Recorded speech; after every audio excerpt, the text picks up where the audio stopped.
Yeah, that's the one rule. So if you got any of those in your back pocket, just keep them there. Yeah, we'll keep those ones. We'll keep those ones there. You think you can keep them together?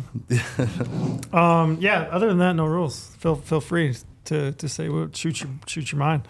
Nice. Thanks for coming. Yeah. We appreciate you guys making the trip out. We know it was. What time did you guys fly out today? Well, Chris was a little earlier than me. 5 a.m. He met me actually in Atlanta. Yeah. So you flew from Back Des Moines. Des Moines Yeah, to flew to Atlanta. And then east There's to go not west. There's not a direct. Not from Des Moines. No, No? Des Moines you got like Denver, somewhere in Texas, Detroit. So you got to And pick and choose. Atlanta. Yeah. MSP. I pretty much always go to MSP. I think we chose this flight so that we landed Well, at the same time though. I forget. I mean, we were organizing this. We were just quickly texting. Yeah. And he looked at flights, and I was looking at flights. I said, "Wait, that's the same time as mine. And you must be in Atlanta. Just for jump your on layover." it. Yeah. Yeah. So Nice. Just bright and early. How was it? How far is the flight? 4 hours? 5 hours? To Vegas? About No, four. 340. 3 something. 340. Do you guys hate the airport as not much as I do? Yeah, I try to get in and out as quick as you can. Yeah. You probably fly a lot more than I do, though. Maybe. I mean, generally it's about once a month. Ugh, yeah, I hate it. Des Moines is nice because Gross. it's so small. Yeah. I kind of get in a good program. It's like I roll out of bed 30 minutes before I board, No way. and then I kind of had to fly this morning to get there, and I was the last one on the plane. But I was like, I didn't have a bag, or I just had my backpack, and I just zip right on. Yeah, you that's park nice. park security at the gate in 10 minutes maybe. That's nice. So Yeah. it's It's like when I was in college in Missoula, Montana. Back when Yeah. Missoula was actually a lot smaller than it is now. But coming from nothing. here and going there, it's like, man, I can roll to this airport 20 minutes before the flight takes off. Yep. This is great. Yep. It's like Yeah. 10-minute security lines. Until Yeah. you get caught with a gun. and Porter always security. makes me nervous. I would fly with Porter. He's like, I will be fine. He's missed so many flights. It's I actually incredible. I how can many imagine flights he's missed a lot of Yeah. flights. Yeah, I'm always early, and that's part of the reason I hate the Yeah, I airport. try, So I'm I just try to sitting get there early enough to like get in, I'll hop in a lounge and just get some work done, clear emails out, and then hop on the flight. Yeah. Yeah. Colby, you like to work, huh? That's pretty much all I do. We should give some introductions. Does We've his got- sound good with that microphone that far away? Yeah. Closer? Yeah. Gotcha. Is that one not? Yeah, I was working on it earlier. Is that better?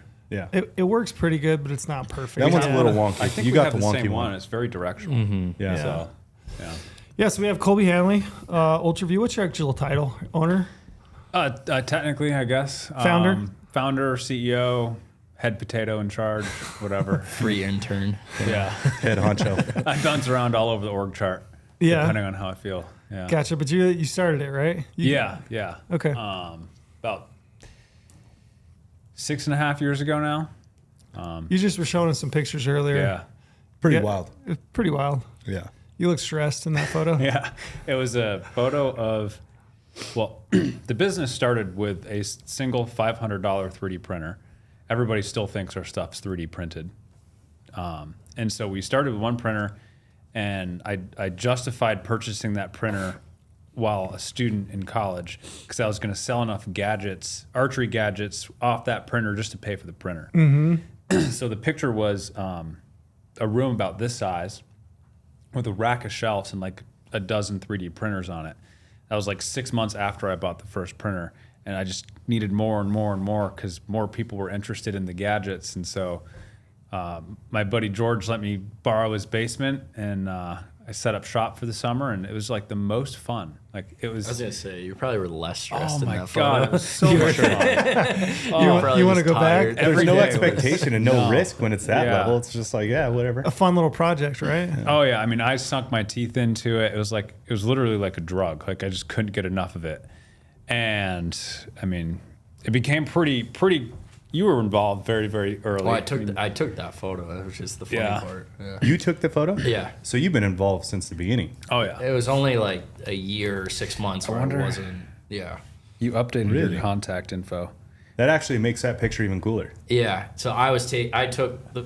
It was like literally. I remember I was like, I'm just gonna like take some random photos, like sort of that deal. Oh yeah, because you sent me the memory. Yeah, Yeah. and He then got Bruce. a 6-year memory, and he checked. You're the texted content them to guy. me. You knew what you Yeah. were doing. Yeah. Yeah. And then Bruce was in it too, which is super funny. His old contact photo before Apple did their update, and you could like select your own photo. For the longest time, I had a really silly looking picture of Chris with like Einstein looking hair in the Beats basement headphones with on. like Beats headphones on, just looking tired. And that's awesome. I'll have to show you guys later. That's funny. Yeah. Where would that have been? Like, where was that in the country? Atlanta. Atlanta. I mean, just a suburb. What of were you doing in Atlanta? In What the were you summer doing? times, I would go down for like months at a time. In this, to do what? What were you doing down there? Working. I mean, I worked on my own stuff and helped Ultraview and Yeah, just I doing mean, Ultraview. And, so we met competing together. That's where we like first crossed paths on like the USA archery circuit. And so we had known kind of each other and had spent time around each other. And then Who you was started, better? we both beat Yeah, each we other were several both times. like, Ooh. okay, yeah. Yeah, It was who would like battling for 1 and 2 for several years. Who would win but now if we walked out the warehouse? You got Definitely Chris. I'll let Chris take this one. both your bros. Yeah. I Yeah. shoot a little bit more now. Than Are you Kolby. competitive though? Would you put up a fight? I can You can- reel off Probably a for score. 30 You can arrows. sling. You could get put 30 arrows yeah. through me, I'll reel off a really good score, but then it tapers off Then I quick. start to think about it a little bit, and then Yeah. it starts to drop, and it takes about 2 or 3 weeks for the scores to start coming back up. Gotcha. So we knew of each other, and then when I happened to start my side hustle business, I needed some assets, marketing ideas, video ideas. I did a startup competition on campus, and it required you to pitch, and I wanted a video. And so I remember I called you up and I said, hey man, I got a crazy idea. I need some help with some content. I think I actually sent you the stuff at first. Yeah. And you just did it. I still have it. Yeah. Yeah. Chris did a great job. He was fully on board, and then we just naturally started working together. I mean, how me and Chris, Ultraview and Chris work together now, it's very similar to how we worked together back then. It was just, much smaller scale. We really push each other. I think that's the thing. It's like you put yourself around good people, and we were both building businesses, but we For sure. very much helped each other along the way.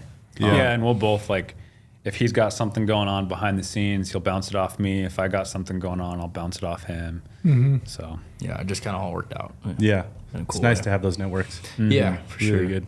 How much are you in contact, like day to day? How much do you guys talk well, every it day? depends. Is it hunting season or not?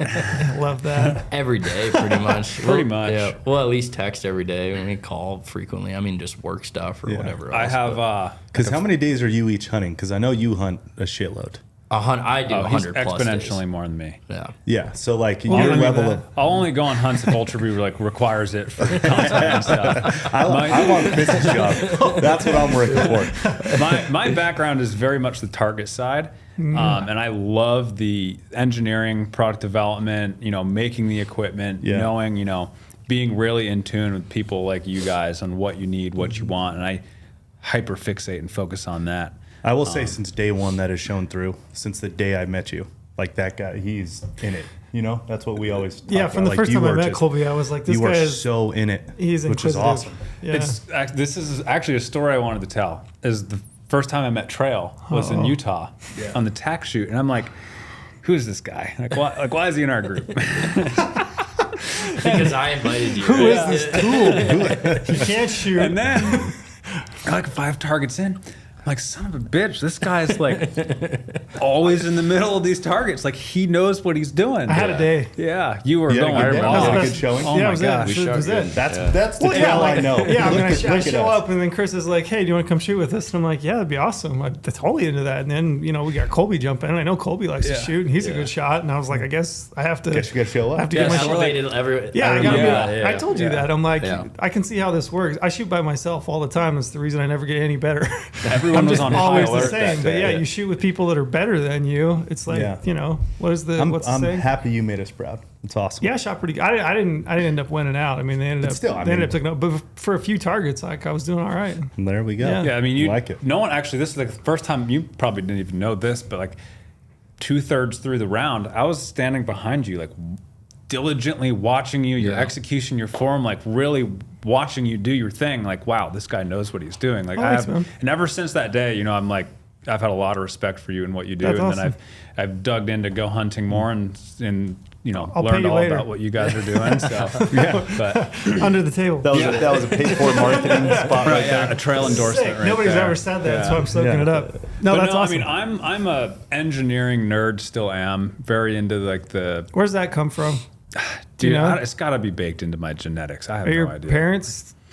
No, like No? I'm just a random one-off nerd. Really? Your dad's handy though. He's, yeah. He's Dad's a always doing handyman. stuff. He's Yeah. into like, I will say my dad, I think, taught me work ethic and the quality of work and effort and quality of work. You know, he was a carpenter building like homes. Now he does a lot of like fine cabinetry work. So I worked with him over the summer. But I've always been interested in like what things are made out of, how they work. And when I was shooting my bow nonstop every day, like on the target circuit, I was getting, you know, I made my own strings. Like I would deconstruct a bow, put it back. I could not learn enough about archery, which if you think about it, it's really a great sport for just mechanical engineering because so much equipment that's very technical, requires a lot of machining and high tolerances. You got to know kind of how things are made to do it well.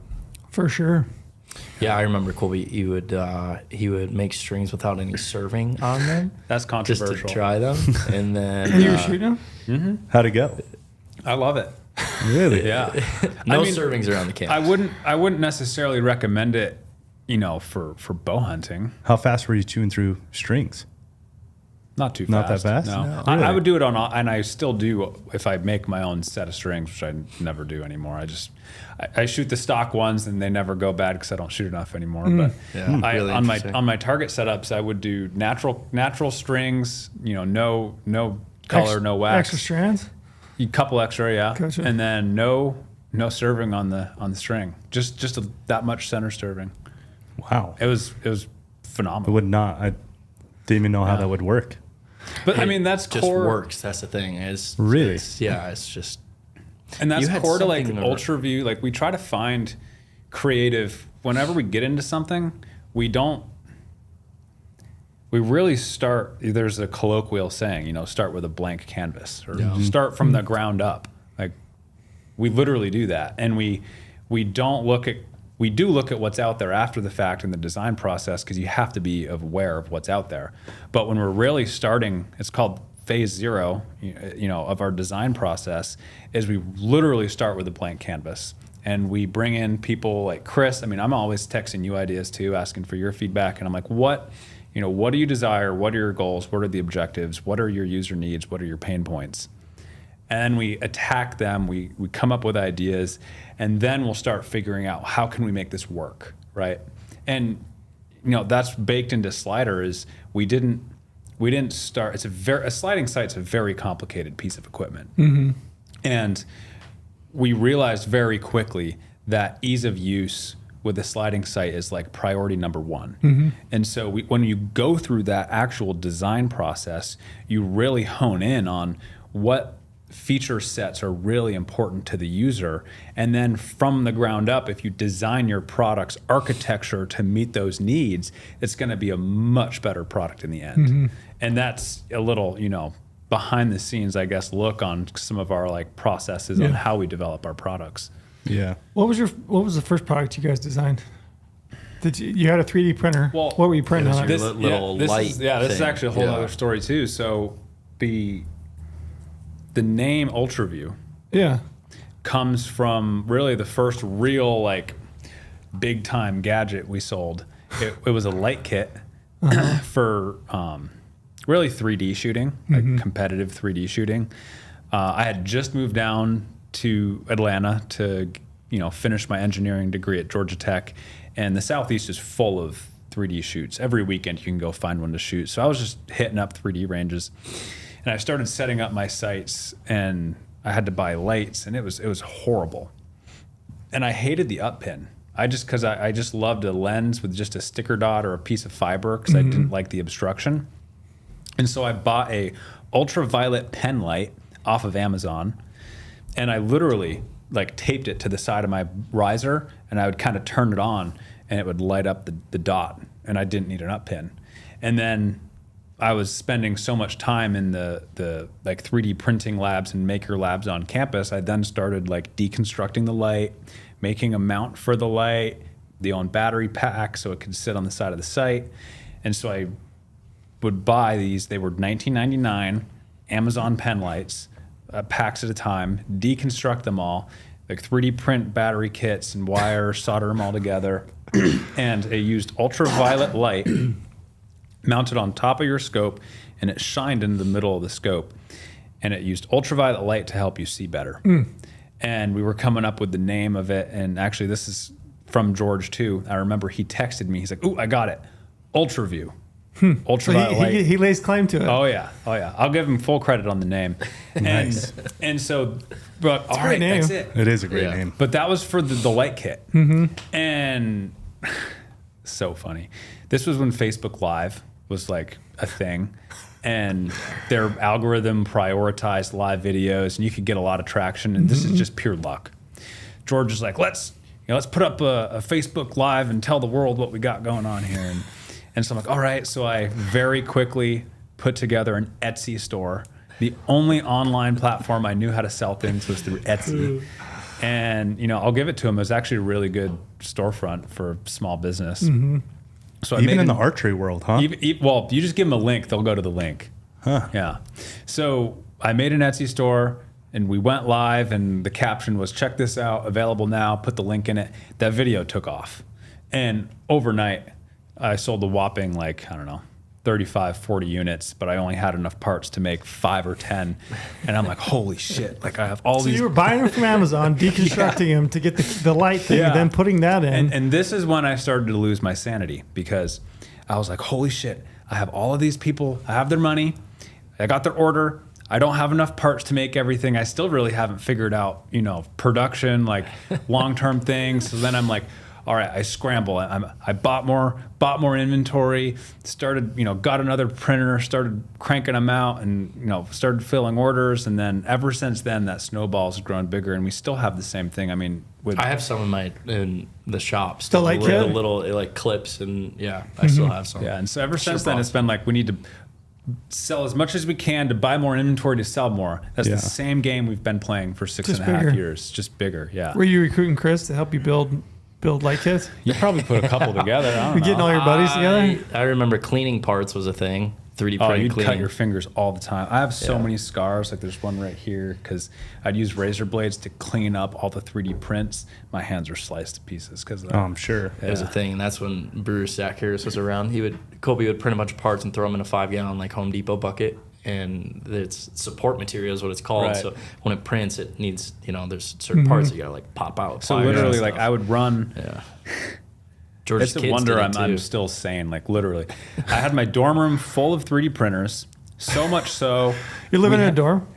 It was like an apartment dorm type You got thing. roommates? Yeah. So we blocked off. Are they loving this? Are they just like, Well, what, actually, I what had in one the actual roommate that hell is wasn't he such a fan, but all the others were all in. And we literally blocked off the AC vent of everybody's room, so the only one that was open was mine because they gave off so much heat. My room was 110 degrees. Oh, wow. And I would run prints, and a print time was 6 hours or something like that. So I'd start them before I went to bed and set timers for 4 in the morning, 3 in the morning to clean it, run a new print. So the printers were constantly running.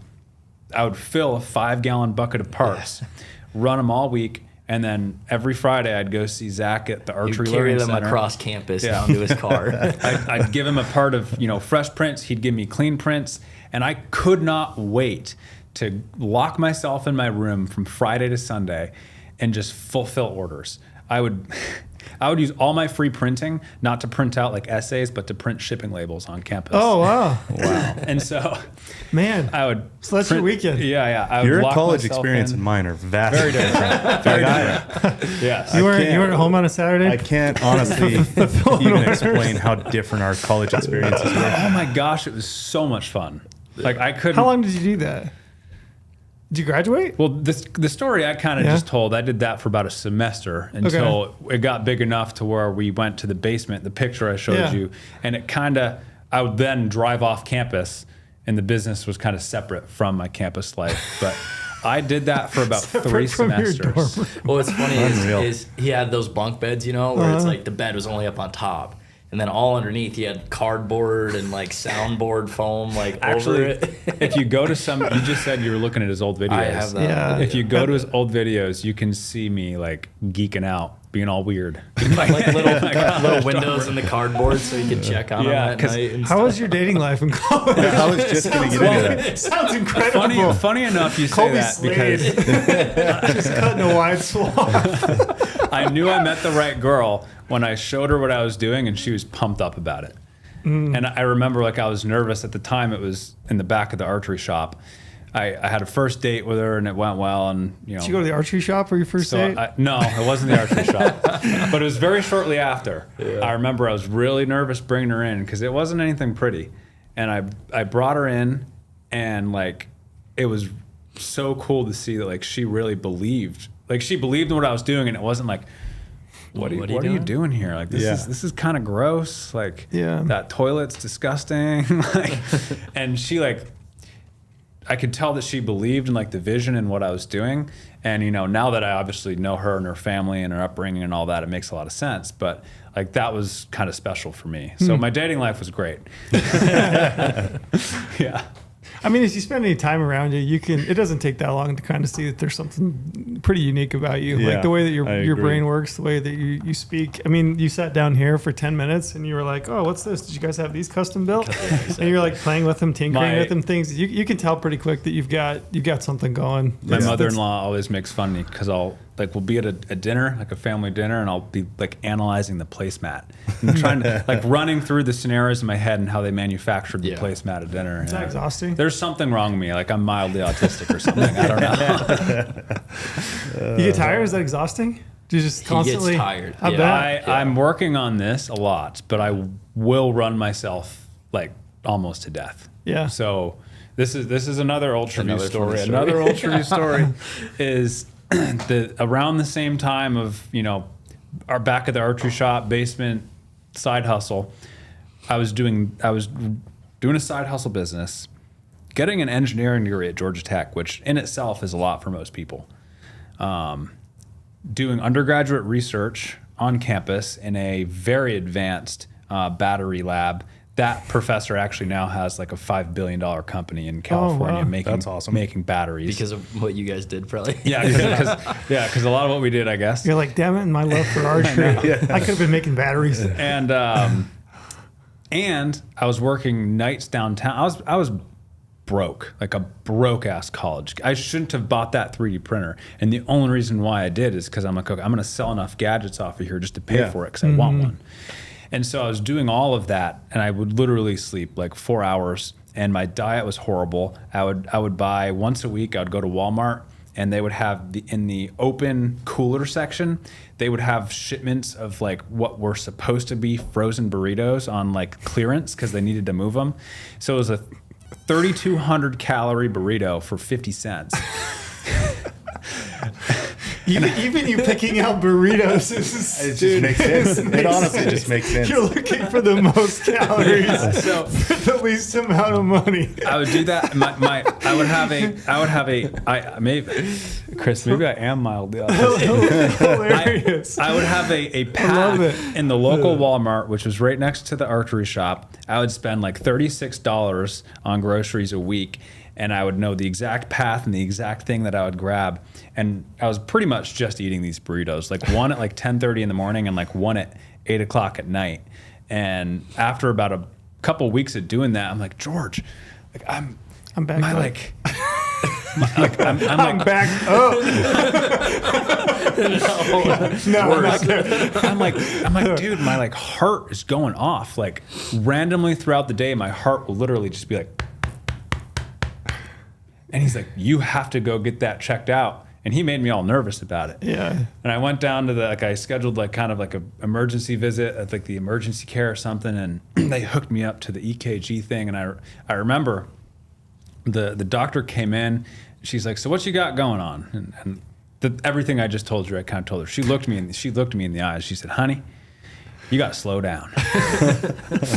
And so at about that time, I'm like, okay, I can probably get rid of one of these four things. So I no longer worked nights downtown and just spent more time on the Ultraview thing. And that was, I mean, it was still I still will like work myself into like the ground. And So was it the burritos or is it the amount of work you were doing? I mean, it was just kind of We say it's the burritos. It was burritos for sure. It was definitely had something to do with sodium in the burrito for sure. Yeah, a lot of salt. I mean, literally like blood, sweat, and tears. You know, with Ultraview, and it's fun when you come out with products like 1K. I was reading his YouTube comments on them, which I should never do. All the guys in there are like, you and Chris are privileged and come from money, and it's like, came both Chris and I didn't, we didn't come from high castle money, 6-year overnight success, right? Yeah, exactly. 6-year overnight success. Yeah. Longer than that, because even you've been shooting, you've been doing your foundation longer than that. And that's the thing I think a lot of people don't really realize. With both Chris and I are like, we're 2 days apart. Yeah. You're April 29th? Yeah. I'm May 1st, 97. Like, we're both 27 years old. Yeah. But from, I mean, like you got into archery before I did. That month. What's that? You got into archery before me. Yeah. Mm-hmm. But we had been shooting and networking within the industry for 10 years before Ultraview or, your YouTube thing was even real. Yeah. Yeah. So, by the time we really started anything, we already knew a lot of people, had a lot of great relationships lined up, and that's what really accelerated it. Yeah, well, of course, you also knew the products and you knew the holes, right? Like you really only can see those if you're in it, and I mean all the way in it. Those like little things that you look at and you're like, man, this could be better, this should be better, this could be different. Yeah, like you about have to live in that day in and day out. It's like, I mean, I take calls all the time. It's like this Western big game application process across the West. It's enormous. And I talk to people all the time and they're just like, how do you know that off the top of your head? And it's just like, I don't know. I'm in it all the every time. Day. Yeah. I'm always looking at it. Well, it's like one of the things, I think it was actually that same TAC that you were at. We were at TAC, and you can't go to an event with Chris because you get dragged by every other person, right? You can't do anything and productive. And so I just stand there as he's getting his pictures taken. But one of the guys came up, he said, "Hey man, it looks like you pulled XYZ tag this year. Congrats or whatever." I'm like, Chris, how does this guy know that? And he's like, "Oh, I put it up on my story or something." And I'm like, "How many times did you put that up on your story?" And he's like, "Just once." And I'm like, "So you're telling me you put this, you pulled this tag on your story and it was on there for 24 hours and you have this guy come up that knows that you did this." For sure. And those are those are the people that are plugged in. And those are our people, right? Yes, absolutely. So yeah, absolutely. But like you're saying, Trail, not only do you do this every day, but you're also a participant in it. Yeah, and that's really where that's where the secret sauce is. Because if you weren't the participant in it, you wouldn't memorize it like you do. It has to be what you're into personally. Yeah, exactly. It's like a personal passion as well, because that's where you like start to see like what could be better, what could be different, what works, what doesn't work. Yeah, you kind of like start to see the little intricacies of the ins and outs of it. Yeah, and how to play it. Yeah. It's almost like a sixth sense. It is. Like I was for sure telling the guys at work the other day, I'm like, Chris just has like a sixth sense with what's good or not good, or what looks good or what works or what doesn't work. Like you may not be able to articulate exactly why it's good or why it works. you just work know, on your communication skills. Well, it's funny because obviously as Ultraview grows, well, when it was just Kolby, I'd be like, this sucks. Like, we can't do this. But Ultraview grows, and it's like, yeah, we got to learn how to, like, work together and come out with these new products and everything. So a big learning curve for me was like, all right, we got, like, actually these real engineers and these real people. And it's like, I can't just come in and be Chris like, would, like, crush all this stuff. Chris would, like, crush dreams. like he would. I think Chris and I are kindred spirits. You sound just like me. Yeah. Our poor guy Kevin here. I try to be better at it daily, but, it's, and I think as a team, we work really well now. Yeah. But yeah, at first is funny. Were you guys competitive with each other pretty early, like when you were shooting? Yeah, growing up. I hated seeing his name on the scorecard. So I don't think I really disliked Kolby, but Kolby definitely disliked me. Really? Yeah. I tell that story a couple times, like because I was just like he was. I don't know. I'm a pretty competitive guy, and I'm from Vermont originally. Chris is from Michigan. Most people probably know that. And I couldn't get out and travel much, so I was just constantly seeing like this Chris B kid's name on all of these. And it's a good name. So it's kind of national event. Chris was always on the top, and I would practice a lot. And that was before you really started traveling, right? Yeah. That was before I was in it enough to really travel. Like I wasn't good enough at first to justify because both my parents work full-time jobs. I got a job at 11 sorting bottles at the local store to pay for my archery obsession. So I literally had to pay for myself and my grandma to go to events because I couldn't rent a car. So anyway. So your grandma had to go with you to drive? Yes. And you had to pay her way too. She's like, I'll go, but you're buying. You're paying. So I'm seeing this kid's name because he was in it before me.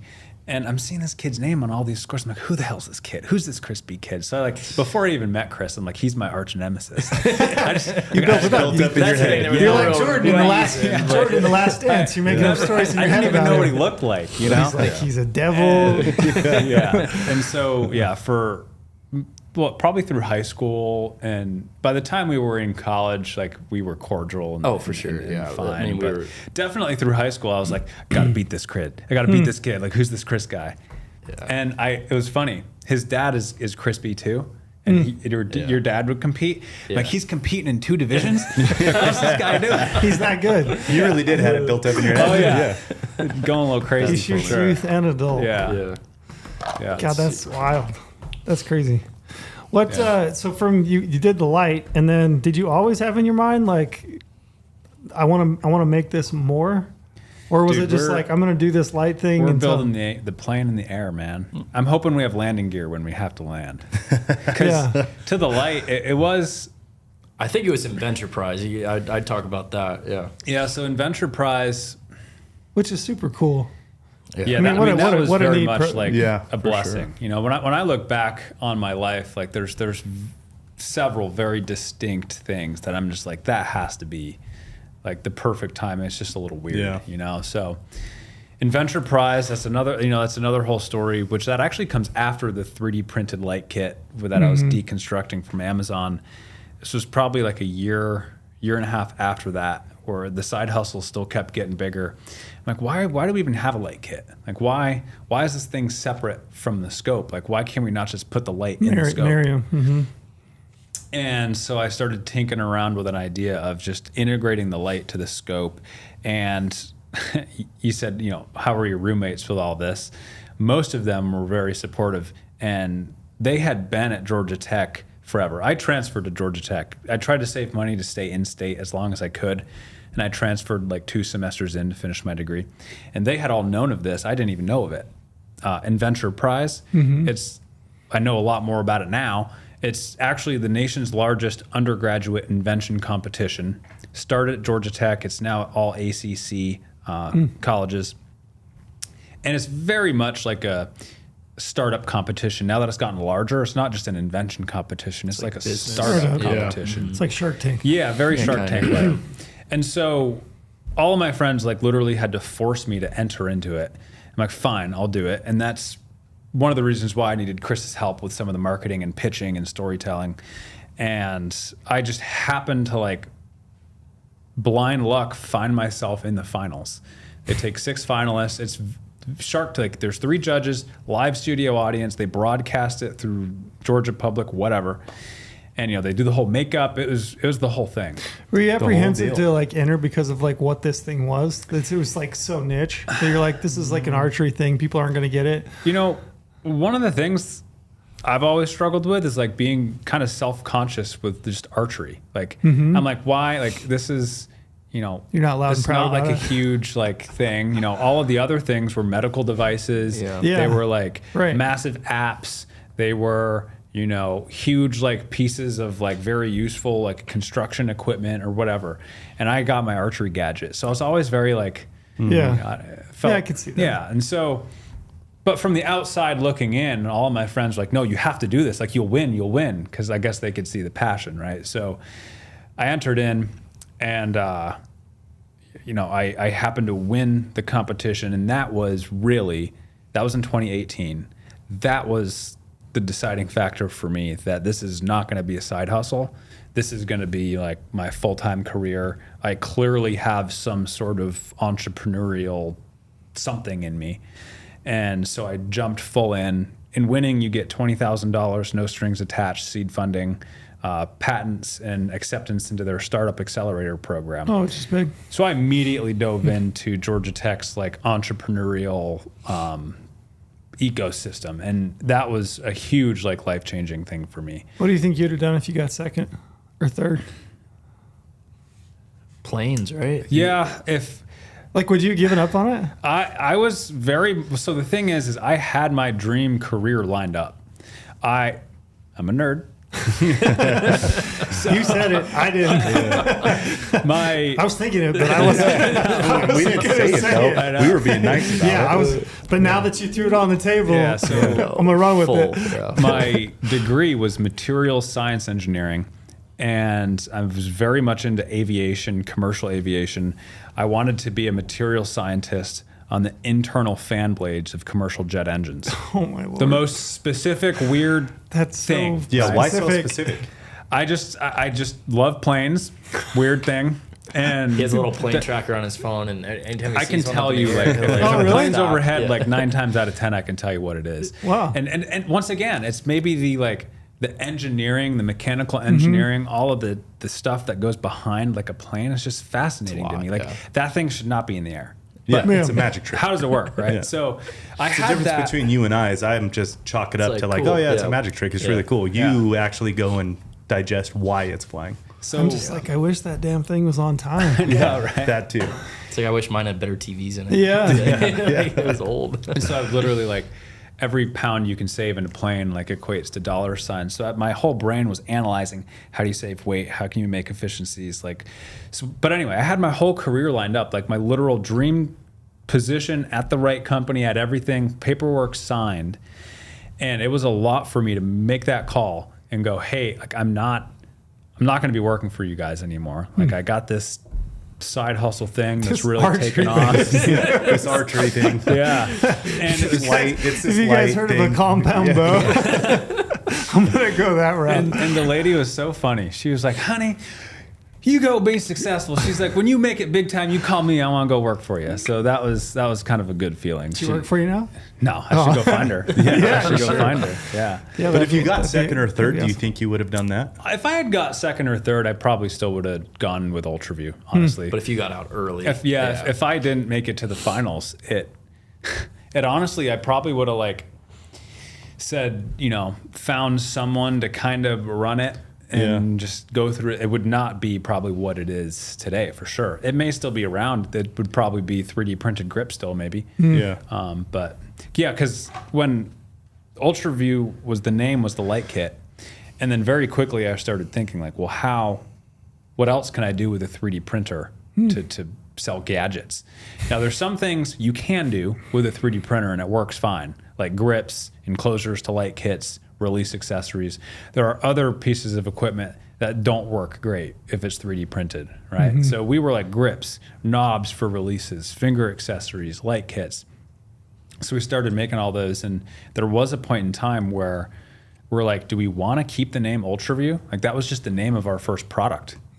Like what should we name this entity that we're creating? And we didn't think about it too long, but a couple weeks, and no one could come up with a better name than Ultraview, and so we're just like, well, screw it. It's just Ultraview. keep it. It's UV now. I Yeah, feel like more UV than now is anything. kind of like the shorthand. Yeah. Yeah. So. I bet Yeah. you're stoked you stuck with it. Oh, dude. I am. Yeah. I mean, I am- it's Story. Yeah. yeah, it's Yeah. a great story, great brands. And it all happens for a reason when things fall in line like that. And should be the name, right? It's the very first thing you sold. It's what made the Right, company. yeah. Right. It should be the name. It Yeah, just kind of all and- happens. I don't know. Like seeing what I'm doing now, I love working with other entrepreneurs. I love being still involved in the startup programs at Georgia Tech, and I have a lot of great connections still from there. And even just like, I love coaching new like startup founders that are just starting at like the college level. But then on the other side of that, like I love receiving mentorship and being coached. A year ago, I was in a pretty dark spot. Like I was really struggling. Like it was tough because I had exhausted all of my resources with just business mentorship. Like I didn't really know what to do next. So I did some soul searching, and I'm now part of, it's called Vistage. It's like a CEO like organization. Once a month, you all get together and you coach each other on what's going on and help solve issues. And it's been another really big, fire under my ass to keep moving forward, know what's next, receive mentorship and learn. I just love learning and growing and figuring things out. Gotcha. So. You lived in Georgia at the time? Or you weren't No, living I in never Georgia? lived in Georgia. I would just go down there like just months go down at a and time. Yeah, and you were in Michigan then? Michigan. Did you go to Michigan State? Michigan State for 5 years. And then one day it was an advertising class and it was some video project and I was like never in class because I was hunting. Yeah, like I wasn't big into school. Anyways, I like crushed the project and she was like, you need to like, you could do awards and like put it, and I'm like, I'm fine. She's like, why are you even in college? And I'm like, I don't know. So I dropped out. I never finished. Really? Yeah, my professor said that. Yeah. It said that, and How much did you have left? 12 credits. No way. Yeah. Wow.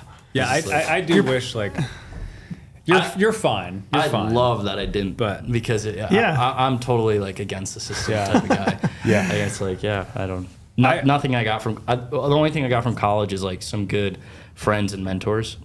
Education, I don't think I got anything. I mean, it was just. Are you building your YouTube channel and like that side of things at the same time?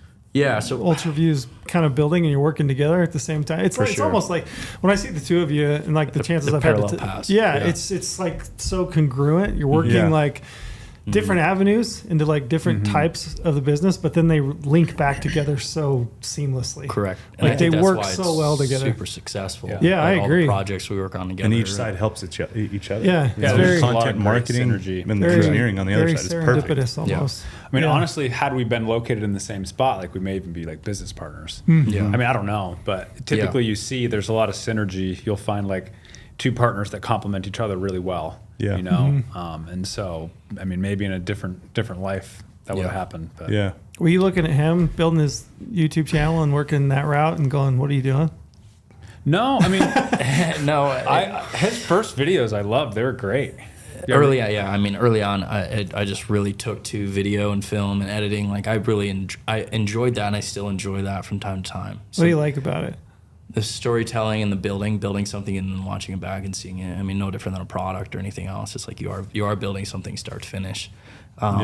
So that's really why I did it and why I enjoyed it. Started out doing fun videos, whatever, when I was like 15, 16. So I don't even know when that. I mean, long time ago. Go back and look at Chris's like YouTube page. Scroll all the way to the bottom. Scroll down the bottom and just go, wow, who is that kid? Yeah. What made you pick up a camera in the first place, though, in high school? Like, I just enjoyed it. And then when I was a funny statistic, I think I was 15 until just a couple years ago. Every single thing I shot with my bow was on film. So it was like 40-something animals. So it's like self-film all through high school and college until finally like a camera guy and stuff. So it's like I was very dedicated, obviously, to do that. But it was very for fun. I just enjoyed editing. I enjoyed making like, short little stuff. But it was sophomore year of college when I was, everything else going on. People were starting to maybe, do bigger YouTube channels and stuff like that. Like in the whole fishing world, it was like huge and gigantic at that time. And I'm like, man, I'm going to try. So I was registered for classes like that fall. And I think the last date you could drop all those classes was October 10th without getting like penaltied or whatever. So it was like first week of October. I'm like, all right, I'm going to do it. I dropped all of my classes that semester. Did you tell your parents? No. This is my college. I'm behind this college experience right here. Did not tell my parents. I'm behind this. I booked like 3 out west over-the-counter trips. I remember this. I paid some kid like $1,000 to follow me around. And we got, we just went for it. Like during that time, I like carried a balance on my credit card. At what point did you tell your parents? I think like November. This is my college experience right here. They were confused. Yeah, they were confused. They weren't happy. They wanted me to go to college for sure. I love how you said they're confused. Yeah, they weren't happy. Then he followed it up with they weren't happy. How did you tell them? Over the phone? Forget. It wasn't email, text message? I don't know. It Probably text. it was definitely, I'm sure, in person. Like I went home a lot. I'm really close to my parents, but it was if I didn't just do it, they would for sure. Did you ever have a situation where you played it off like you were still going to school? No, I don't think I ever lied. I just don't. I just don't think I didn't tell I the- told You the just full avoid it? truth. Yeah, you Just be as vague as possible. Yeah. But I went Yeah. hunting like, every single day and filmed everything. And we filmed like 10 episodes or something and we posted them and they got a little bit of traction. And I was like, okay. At that point, I was established like on the tournament side. So, I was shooting technically professionally, like made the Vegas shoot off at that point, shooting collegiately. We went internationally. Did you make the Vegas shoot off your first year you shot it professional? No, I shot at 899 though. When I was 16. I shot 300, and then the final day, 7th and 3rd arrow. Still know it. 899. Yeah, 899. It's the youngest kid up there. It was like last 20 people or whatever. 15, 16. 16. Wow. That's when, at that point, obviously we go to these tournaments and everything. You see the same people and booths, and you're walking by and you're like, hey, whatever. Well, one guy, Mike Looper, who's the VP of Hoyt at the time, really nice guy, and he would be the guy. He pays attention. He's smart, and he saw us and our scores. We talked a little bit, and on the end of the second day, he came down and handed a blank Hoyt jersey, but it had pro staff, but no name on it. Mike wanted to make sure his shirt was in the shoot off. Yeah, exactly. But then I was like, oh, wow. Like, that meant a lot to me right there. And then that was like, okay, like, we could definitely go this way. So You were shooting Hoyt? Oh, yeah. I shot Hoyt for 10 years. Oh, gotcha. Yeah. So that relationship, and that goes back to the whole relationship thing of being in the industry and knowing people for so long, like, that's when it really started. So when I was 16 until now, I mean, a lot's happened between then. But in college, that relationship grew, and actually it grew on more of the marketing side. So like I helped run their social media for like 2 years. So I was like Hoyt bow hunting, Hoyt target archery. I forgot. I know, ran it all through college. Learned a lot. So we've very much learning on the business side of things. We go out there for launches and stuff like that, and work with those guys, and they're great. And then kind of got my stuff going, and.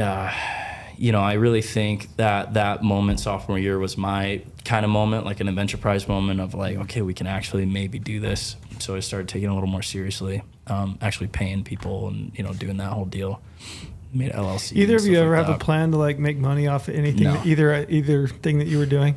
Still haven't figured out how to. Like in your mind though, you Oddly weren't enough, like, that is the hardest part. That's the hardest part. Yeah. Everybody starts a business because they think they're on the top of the totem pole. Yeah. You're on the bottom the complete of opposite the totem pole. Yeah. Like, you don't pay yourself. You sacrifice everything. You're the one doing all the you sacrificing while everyone else is building their careers. And it's the tough thing. The tough thing too is like what the general public doesn't really see that Chris and I have poured our entire lives into this. Every penny's gone back into what we're doing to the sport. I mean, we have an archery problem. I've never had, I never had any money growing up, and I got my first job to pay for my archery problem. Yeah. And every penny has still gone into archery. And now it's developing products for archery. Yeah. Right. And, we're still relatively young. I mean, we're not even 30 yet. Yeah. But we almost have a whole decade of, investing into this sport. Yeah. Because this is More our than a decade. lives. Yeah, I like to tell people that, like new young guys out of college and stuff. It's like, have you been doing anything? Like no, like I just want to start. And they're like 24. I'm like, okay. It's like I started when I was 16. Yeah. It's like you got, and then you got to grind for 5 years before anything actually happens. When I tell people like YouTube and media and stuff, it's like it takes 10 years to really say you got something going. Yeah. And I think that's with anything. I mean, I even think with Ultraview now, it's like we still got so much stuff floating around. And I read the business since the magic mark is 7 years. Yeah, like there's 7 years is when yeah. you're going to know if you have something or don't. Yeah. So you have a 7-year unknown. you're doing okay. You got 2 months to figure this out. You got 2 months. I hope the wheels don't fall off. It's like being married the 7-year itch. Exactly. You make it 7. That's great. I've never heard that. I've always just guessed 10, but 7 it's makes always total been sense. the kind of that magic number in business where if you're in flux, 7 years is when you're going to know like what you have and how big it could be, or if you should give up or continue. Yeah. Yeah. It's a long time. It is. I mean, it's 7 years of risk. I mean, you as the business owner, like you said, you're the one that's walking away with nothing, while everybody else walks away with something that built their career, or built their what do you call it? Piece of paper that give to everybody. Right. Degree. Diploma. Diploma. I don't even know. Resume. That's where it is. There we go. That's the college drop. I clearly didn't do much with a resume, but that's, you know what I mean? Yeah. Everyone else has work on their resume, Yeah. and you're leaving with nothing and a lot of debt. You know, Yeah. that's what you're leaving with. It's tough. I mean, I've had a lot of I've had several panic attacks thinking about all of the shit that could go wrong. Yeah. Like this MFer. You're allowed to say that. This motherfucker. Oh God, this is a story. In the nicest way this is possible. all. Do you even I'm know like- where this is going? You're gonna I'm know where this is probably. going. I'm working really good on like layering. You know, it's like, oh, that's really great. Yeah, Chris is where. Yeah, so this is 2022. This is like the 2 weeks before UV button launch. Okay, I noticed. We're actually We're in Texas. just talking about this. We're doing our dealer tour, so we got to kick this back up again. We got wildly busy, just haven't had time to. For 2 years, we did a dealer tour, and we bounced across the nation, going to some of the coolest shops. You know, they're still on your YouTube channel. Yeah, they're crushed. I love People those, loved them. check by the way. People Yeah. loved them. Yeah. And actually, we stopped off here for one, I think, and then we We didn't just make one, but we stopped because we were at who's right down the road. not hit or miss. Impact. Impact. Yes. Right. Yeah. So that's when we saw this facility for the first time. Anyway, we're just finishing up the show. The whole time I'm kind of showing these dealers the button behind the scenes, going like, "Hey, this is what we got. Super exciting." And I'm looking at, you know, we got all of our shipments of parts in to make the production run. I'm looking at our accounts payable. It's 4 times higher than I had ever seen it before. Looking at our cash balance, it's like nothing. and I'm talking to Chris. I'm like, Chris, on the plane, like back, like our last flight, I'm going crazy, like biting my fingernails. They're bleeding, like stressed out. I'm like, Chris, how many of these buttons do you think we're going to sell? Meaning we're already pot committed on what we ordered. Like this is water under the bridge at this point. And Chris is like, you know, I think we should just plan for, you know, conservatively just as many of the hinges that we're selling, you know, like, I'm like, dude, that we can't, that's not good. That's not okay. It's not going to work. That's not Literally. going to work. So then for like the entire week leading up to that product launch, like I'm pulling out my hair. I'm like, we bought way too many buttons. Yeah. Like this, Chris doesn't think, and you know, everything was just fine. Like it popped off. I remember when this was Great. happening. Do you remember texting me? And you're like, "How?" I remember you How many texting me buttons? and That's be like, 'cause I was wildly stressed how out. many do you think?" I was like, "I think you're going to be really surprised. I think they're going to crush." Yeah, so it's because I was going crazy. So yeah, we launched the day, you know, the day of launch. I got home and maybe lost my shit a little bit, but collected myself, got back on the feet, and kept hammering down. And it was tough. I remember launch day, literally everybody, engineers, marketing, everyone was in production. We were making buttons. Yeah. You know, I was at one of the final like quality control station where you would test it, put the clamshells on, and then test it again before it was done. And I remember I was working right next to, actually he's Greg. He still runs the button station today. I was working right next to Greg, one of our assemblers that's been there forever. And I was like, son of a bitch, like if this doesn't go well, you know, we can't run payroll. Like Greg's going to lose his job. And the entire day, like I'm working next to him, like losing my mind. Like how, like what if? Yeah. And got home that night and like just lost my shit. And then, you know, sure enough, it was wildly successful. They sold out of all the inventory in crushed. 2 or 3 Yeah, weeks it's or something. I mean, 1K has been one of the first products where, thankfully, because Victory was the partner behind it, you know, we were able to really stock up on inventory because inventory has been, like launch inventory has been a variable of our production capacity. Hiring, training, you know, quality control, facilities, OpEx, like, you know, investments, it's a lot. Victory's handling all that for us. So it was literally a purchase order and a number is all we had to figure out and send out. And Steve Greenwood's like, I got you. And so traditionally when UV comes out with something, button, slider, you know, hinge, like Something with a lot everything, of moving parts. Yeah. every launch is like, we come out and if you're not on the website in like the first hour, it's like, well, it's a 1, 2, 3, 4 month delay because it just rips off, right? And 1K would have been the same story. But with honestly, Victory's been a great partner. We were able to really bolster the launch and get ahead of it. And so that was kind of new for us, but it's been a kind of a dream, them handling all of the, Chris said when we were going through the tour, he said, remember we thought about fletching and building the arrows ourselves in-house? And we would have fallen straight on our face. Yeah. We would have failed miserably. Yeah, it's a lot of logistics on Oh that. my gosh. So, Yeah, that's something you need to be set up for well in advance to actually take that on. Yeah, we doubt. I mean, like I kind of did it just half of my sake and half Ultraview's sake, like do it internally for our small batch stuff. And we had a room about like this with tables all around it and a couple guys like fletching arrows, and 3,000 arrows later, we were like, we are not doing this anymore. It's like, for sure That's not. a hard no. We pushed back launch 2 weeks because Victory was still kind of spinning up production. Yeah. And I remember I was texting Chris. I said, Chris, what your best arrow guy? How many arrows did he push out? How many dozen arrows did he push out in a day?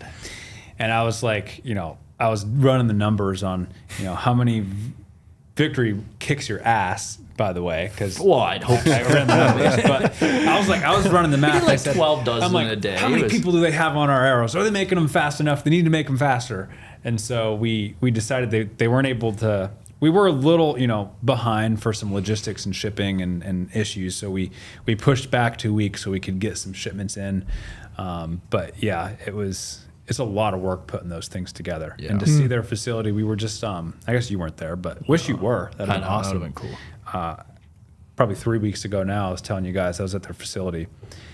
They run a tight ship, man. Mm-hmm. Oh my gosh, the quality, the steps, especially on this arrow. I mean, I was like, when I was on their ass about, you guys got to get your numbers up. Like, we need these to launch. I'm like, what are you doing? Like, what? And they ran us through all their quality. It's unbelievable to see every step and everything that they're doing. Everything's hand done. The only thing that's not hand done, let me think on this before I screw myself. The only step that's not like hand done or hand checked is the straightness. Steve Greenwood is a savant with arrows. He's been in the industry forever. He developed a laser straightness grading thing. So you throw a vein, I'll show you the video later. You throw the arrow on this like automated spinner, and it has four laser gates. Maybe it's 3. One on either end and one in the middle. And it's spinning, and as it's spinning, those lasers tell you the active straightness or run out of the shaft. So you can see, is it on the front, is it in the back, is it in the middle, and this is how they sort V1, V3, V6. And so they run them, literally every shaft's ran through this straightness grade twice, laser grade, everything else hand done. Fletching, they weight sort, so they'll get a pile of arrows, and they have literally I saw the lady that does it.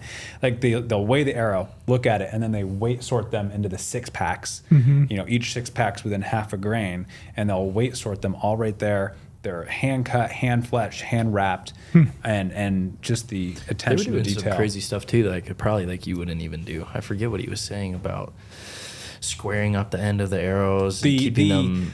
I learned something from this process. Actually, we learned a lot from this process. When they're installing like that, the insert in the front of the arrow, the first batch they did, they cut to length, installed, epoxied in the insert, and they kind of just leaned them up somewhere, or they set them down on a table. Oh, for sure. I know where this is going. Yeah.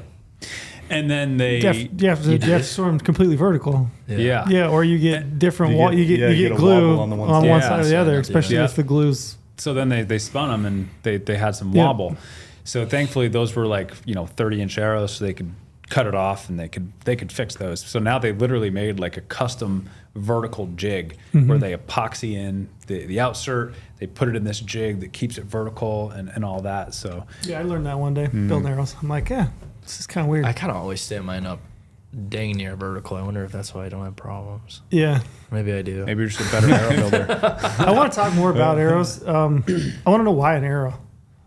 Yeah, I was gonna ask an arrow was like the last thing. I'm like, okay, Ultraview, you've got a slider sight, which is pretty sick. Chris, you've got some releases. Yeah, I think I could probably tell the story. It's to me, when I found out you were going to do an arrow, I was just like, really? No, we arrow? know. Yeah, it's I would have never thought you'd have done. I'm an on arrow. the same page as Trail. I was wondering. I was going to ask the exact same question. I think this goes back to why an arrow? Like Kolby and I working really closely together. It's like obviously when we have opportunities that pop up, we work together really well on them. So arrows, I've never signed with an arrow company personally. I've always bought a lot of mine, tried everything, talked to everyone, and I've always kind of landed back to Victory probably 2 years ago or something. So I've gotten to know Greenwood really well, and he's like, telling me all these crazy things, and he loves explaining everything, and I've learned so much through him. And he's like, "Wait, the guy's a genius." He's like, "We got to work together. We got to work together. We got to work together." I'm like, "All right." He's like, "Would you ever do some, custom?" I'm like, "Well, it's like maybe." And then like I think we talked, and we're like, "Okay," because I know me alone, like I couldn't get to the volume or the scale that probably they would want. So I was like, "Okay, maybe we can do this," and then we all jumped on a call, and then we were off to the races from there. But in Kolby's mind, on the Ultraview's sake, has always talked about an arrow. I remember back in the day, you even wanted to make one purple, an aluminum shaft, and make it completely purple. I forgot about a 23 or a 27 and run it as a small batch. Yeah. So Kolby has always talked about arrows just because of how unique and precise, and it's the projectile that you shoot. So there's a lot of interesting things about it. So yeah, it was just a lot of synergies, I think, with this product. And of course, with Victory's help, it was a very much partnership that it was a big lift for especially engineering off the gate, but on the production side of things and helping with that, it was pretty seamless. So I think it worked into our category super, super well. And I think you can probably touch on just like the ethos of Ultraview, like what we kind of strive for. Yeah, so to dig in, I guess, to start on why an arrow, and the straw that broke the camel's back for me on an arrow was, let me back up a little bit. Our mission with our products and our product strategy and what we do is we don't want to ever sell the most of anything, right? We want to have... Why? This is so... I was going to bring this up, but like it's opposite from what most people want to produce the product, sell the most, sell the volume, most of it, make the most money. And so we, if we have, the number one spot on market share, great. But that's not the goal, right? So the goal is to make the best product. And now in modern day UV, it's make the best product for the passionate bow hunter. The guy who identifies as a bow hunter, the guy who, when it's rifle season, they're still taking their bow into the woods, right? So make the best product in every category for the passionate bow hunter. And so once a year we do these, we don't really kind of do them now, but we kind of do like a retreat jam session type thing. Most of the time it was offsite, like we'd rent an Airbnb and we would just shoot the shit and bring our bows and just think and talk and see what comes out of it. And we generally discuss everything. And we kind of always danced around every category: arrows, sights, releases, grips, all the categories. And when I really started shifting my attention with my archery from like competing and really getting into being more the bow hunting scene, shooting tacks, going on hunts with Chris, and the business kind of expanding into that division, I remember I just needed arrows. Dude, I just needed arrows. And so I'm online and I'm just trying to figure out, okay, I just need some quick arrows. I want them to be quality. I don't want to shoot shit. And I could not figure it out. I could not piece together for a myriad of reasons. Whether it was I just couldn't figure out does this come with points or not? Or does this come with an outsert or not? And then I'm like, okay, it does come with this outsert, but I don't like that one. I want this one. Shit, that one's out of stock. All right, so I'm gonna go to buy this outsert. I like those points. They don't have 100 grade points. Can't buy it. So like it was almost impossible. And I'm like, fuck this. This is broken. This sucks. It frustrates the hell out of me. Why can't I figure out how to make a damn arrow? And then I started looking at, what are guys like Chris doing? What are you doing? What are the freakishly bow hunter guys doing? What are they running? Everybody had their own custom built arrow. They were without a question upgrading the components. They were without a question putting a wrap on it. They all had quality fletchings, with a helical. Yeah, bits and pieces. Right. And I'm like, okay, there's a huge problem here. Huge problem. And that's when, around the same time, you were talking to Steve about arrows. And I said, Chris, arrows suck. Ultraview is doing, I didn't know what it was. Ultraview is doing something with an arrow as one of our next major products. We're going to dig into this problem. We're going to work on it. We don't know what the solution is yet. We still have a blank canvas. Like we haven't really identified what are the major pain points, where are the opportunities for improvement. And we really couldn't start that process until we had a partner. I mean, it's like Arrows. Victory made good sense. Yeah, it's not. They're the best. Yeah, It's like arrows are like half art, half science, and you gotta know what you're doing with arrows, and you have to have scar tissue. You know what's funny too is there's probably not. I mean, maybe besides actual bow brands, there's really not anything that's as hotly contested or debated that people feel as passionate about as arrows. So many opinions. Man, people love to nitpick and talk arrows. Light, heavy, FOC, veins 4 versus 3, Nox. Everything. I mean, all kinds of shit. Oh yeah, titanium, aluminum. I mean, where do you land? People are tribal about arrows. And so that's exactly. It's like we wanted to come out with it's still kind of opinion based, right? But we wanted to come out with the best damn arrow ever made. Why 4.5 millimeter? So because we could. Because you could. it's. I mean, in part I get it, but what? I mean, it's kind of like. Well, I think when it's not Steve, 5, it's not 4. Steve was like, "Hey guys, like we're doing this from the ground up." It's like, what do you want? You want 4 or 5? And I forget when it was or where we were. It's like, we can do anything. Well, this is the blank canvas thing, right? So it wasn't like we just picked 4.5 mil because we wanted it to be proprietary and new, right? We realized if we're including, and this is the root of 4.5. Like, let's just nip this in the bud right here. If you're including premium components in the box and everything is all designed as one system, it doesn't matter. Yeah. What the size? It could be 4.1, it could be 5.2, it could be 4.8, it could be 5, could be 4. And so we're like, well. The diameter doesn't matter because we don't have to worry about compatibility. So why don't we just throw that out the window? And with this 1K material and components that we want to do, why don't we just design the most optimal size? Find the equilibrium point and then reverse engineer the diameter. Exactly. Now, what we did really prefer You're sounding like an engineer over there now. It rubs off. He's going to get into CAD pretty soon. He's been in enough board meetings. He's picked up the lingo. Yeah, that came off. Okay, you are an engineer too. But we did know what we wanted, which was we wanted it to be as small as it could be while maintaining very durable components and shafts and all of that. And so we just we necked it down as small as we could. And we just kind of very attractive GPI, because whenever you go to 4 millimeter, your GPI you have to up your GPI to keep it as small as it is, but grain sprint and keep it stiff. But a lot of people think like, oh, it's a super small arrow, it must be light. Also, it's like no, it's actually quite heavier than like a RIP TKO or something. So we wanted to still keep it in that mid 400 range, unless you're like Craig texts me, he's like, yeah, I got a full length arrow because he's got a 33-inch draw length at a 250 spine. I think his came in at like 520 or something like that. Yeah.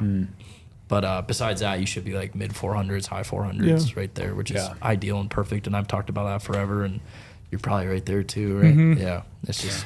Do you think larger arrows, like larger diameter arrows, are also easier to tune? Have you ever noticed anything like that?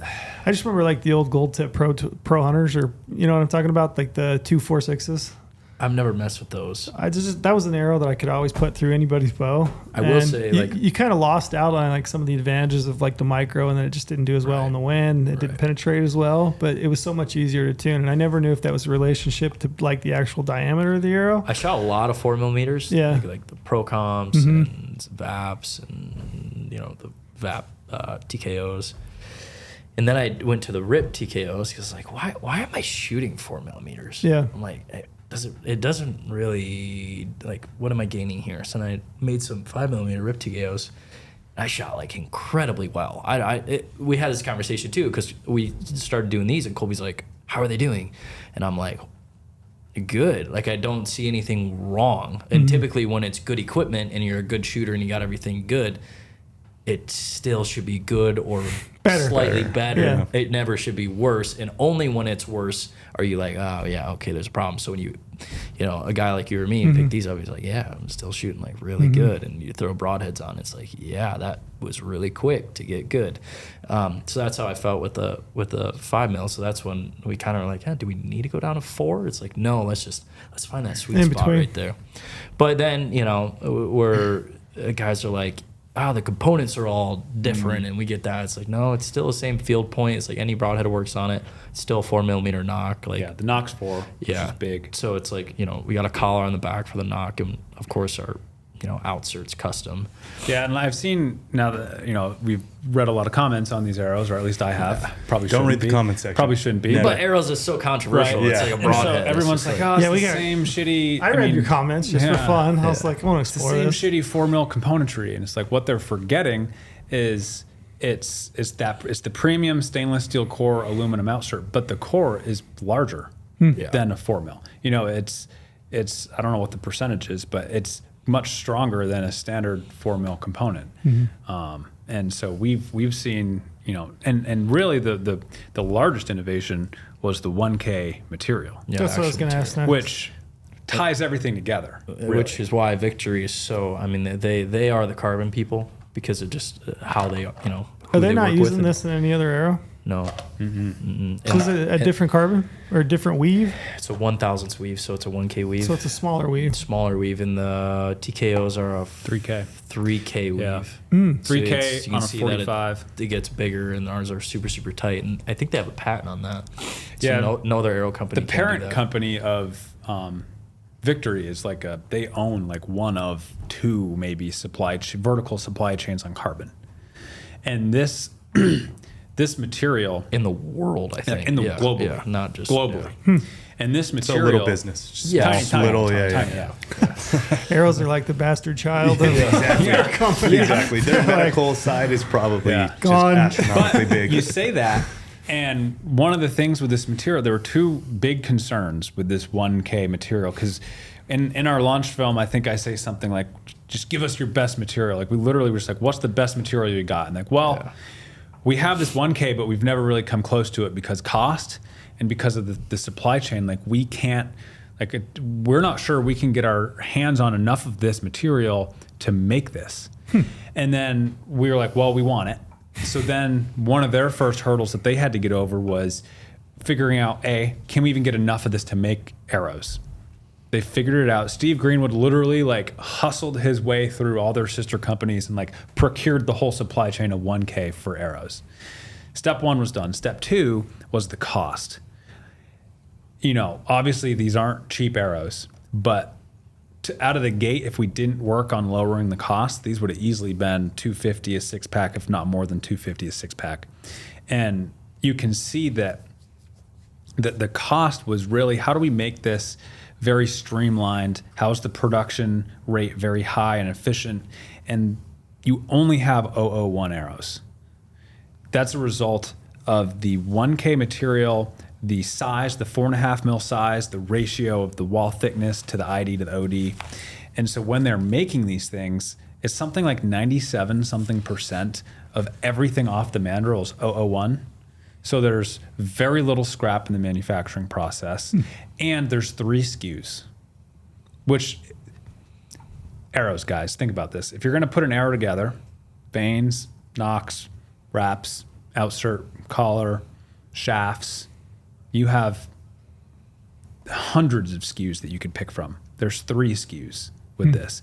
So the efficiencies and the synergy of having it be one whole system, you get a lot of simplicity in the supply chain, economies of scale, which lowers cost.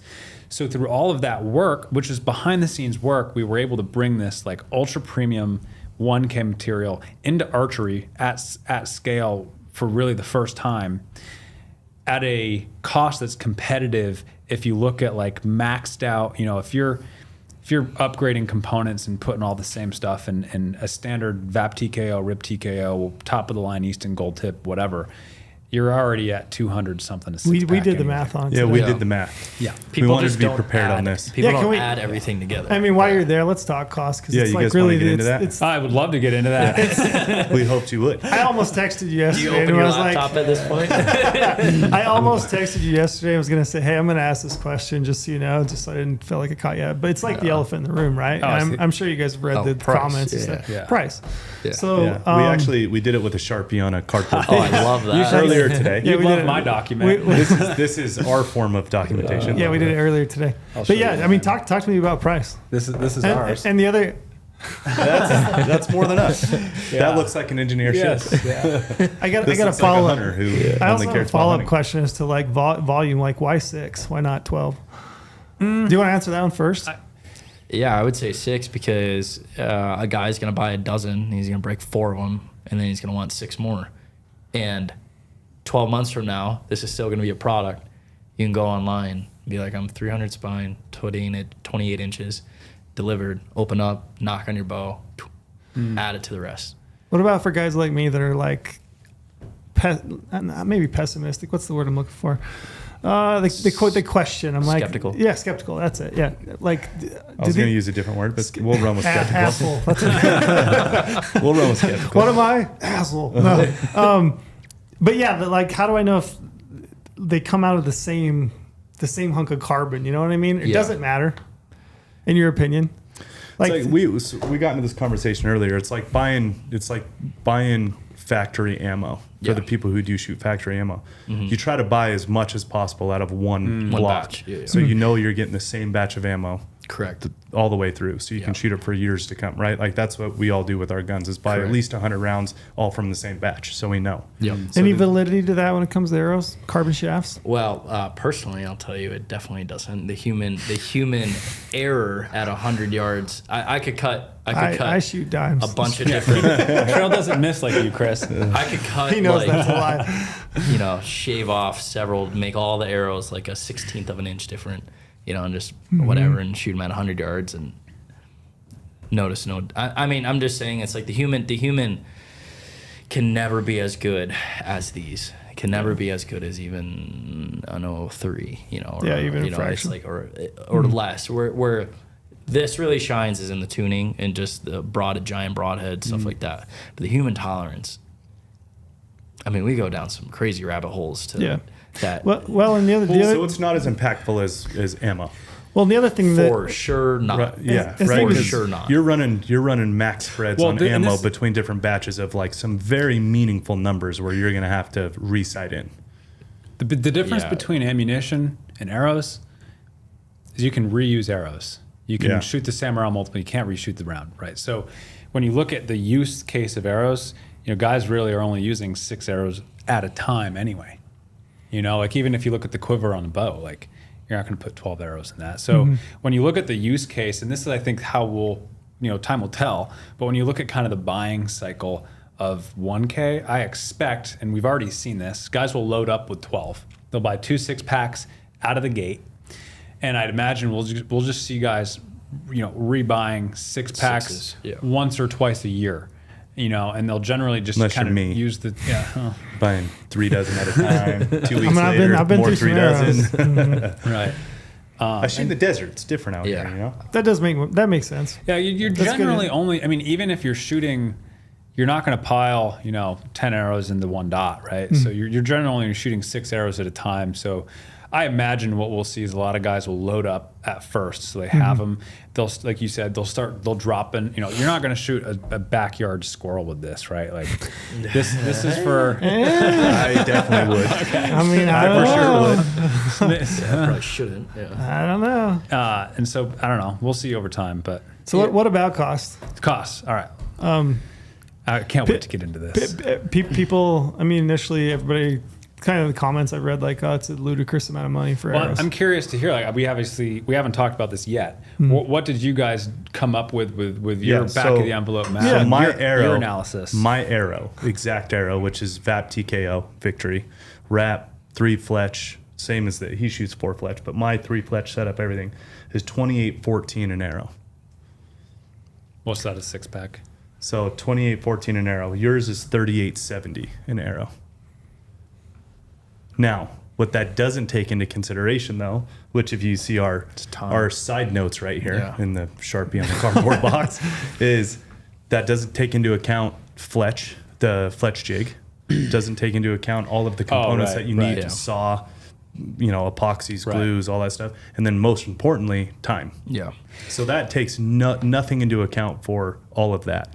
But it's 28.14 in components. Right. We've talked about this a lot. I mean, we talked about it a lot prior to launch. We've talked about it a lot after launch because every Ultraview product is a premium product. It's like we're not just coming out with. We're sitting on a lot of products that we're like, and we're not going to come out with this because it's just not really doing anything. Like we just remade something, and it's like it's not impactful enough.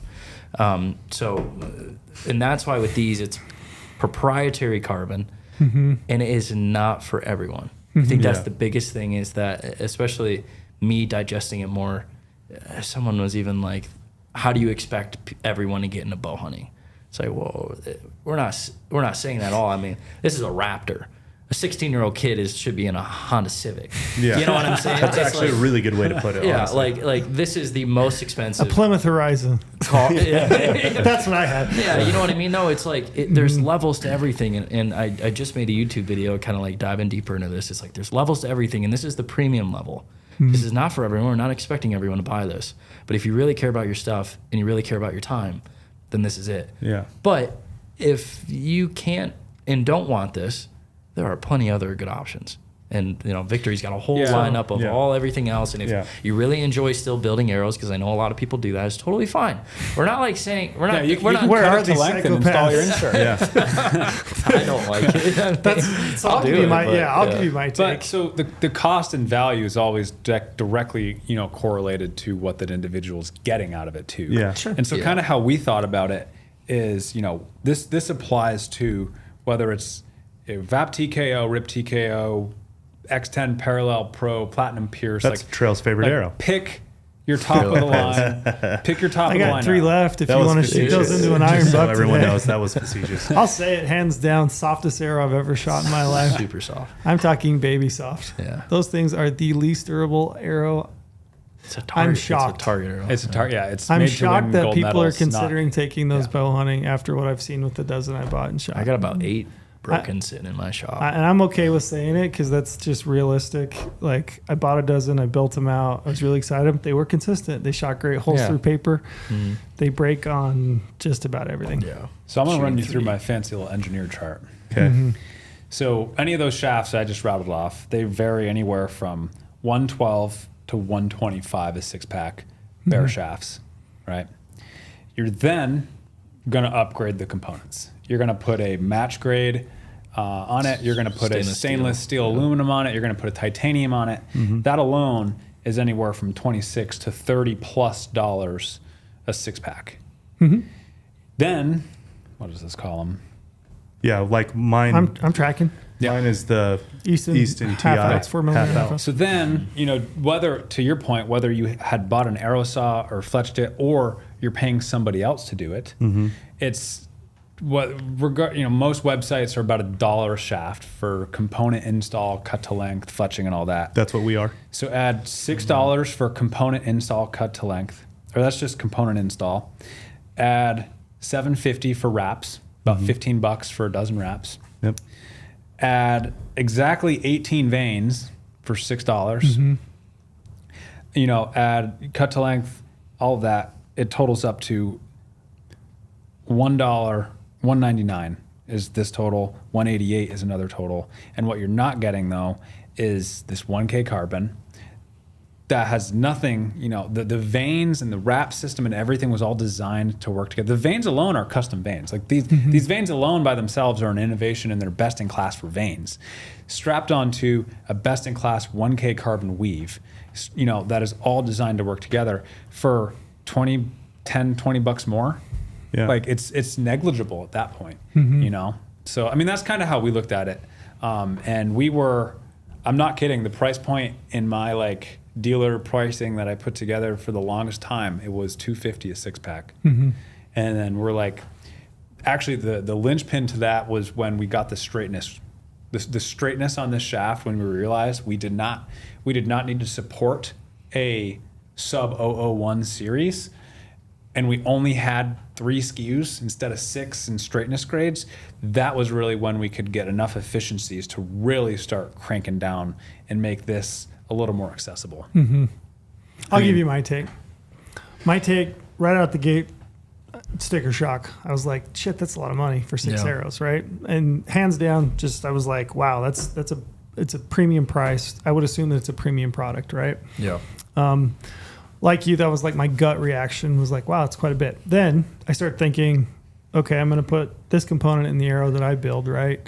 I'm going to square the end that I put in the jig that I then cut the other end, because I'm like squaring both ends twice as I cut and build, which is, I hate building arrows also. I should preface this. I absolutely loathe building arrows. It's like a full day to build a dozen arrows for me. Like I'm hours and hours and hours building arrows, right? So then I'm going to also, get vanes. I got to figure out if we got them in stock. I got to get those. I got to get glue. I got to make sure that my glue's not old and that it actually sticks. I got to clean each individual vane. So I'm taking a Q-tip, and depending on the vane, if it's a Q2I, I'm using water. If it's a boning, I'm using acetone. So I'm cleaning the vane, I'm cleaning the shaft. Nocks, separate nocks, just to get the best knock fit for my string.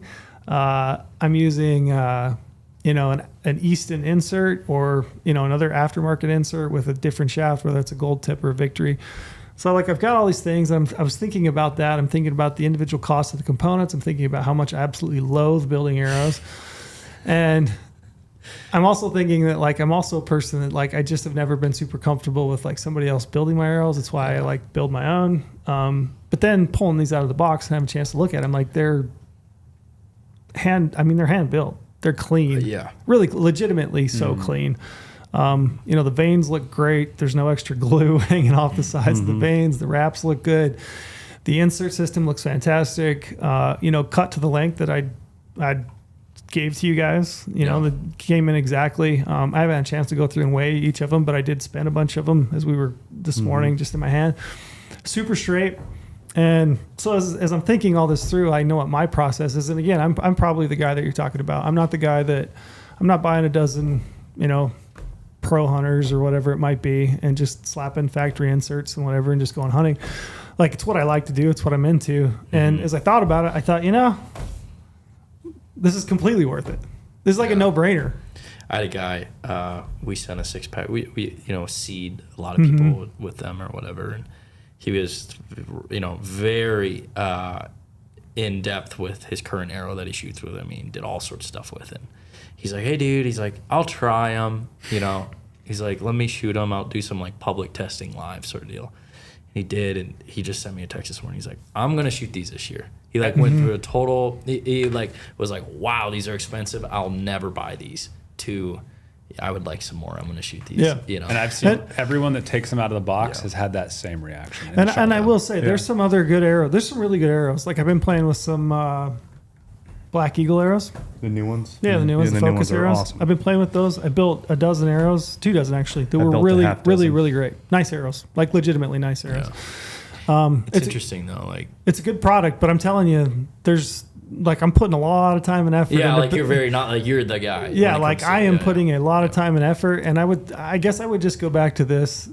Initially, the sticker shock was like, kind of a gut punch, but then if I get really realistic with myself and the time that I put into building arrows, wholeheartedly and truthfully, I can tell you it's totally worth it. It's like one of those things. It's completely worth it. Once you confront the brutal facts of like, shit, I was spending that. Like we've put all of the premiumness in the box for you already and have already done all of the work for you. And when you do that and add it all up, it's like, shit, I'm spending that much money on arrows anyway. Yeah, it's harder to do in one than Well, and you know what's more fun than building arrows besides everything? Yeah, literally besides everything. It's shooting the arrows.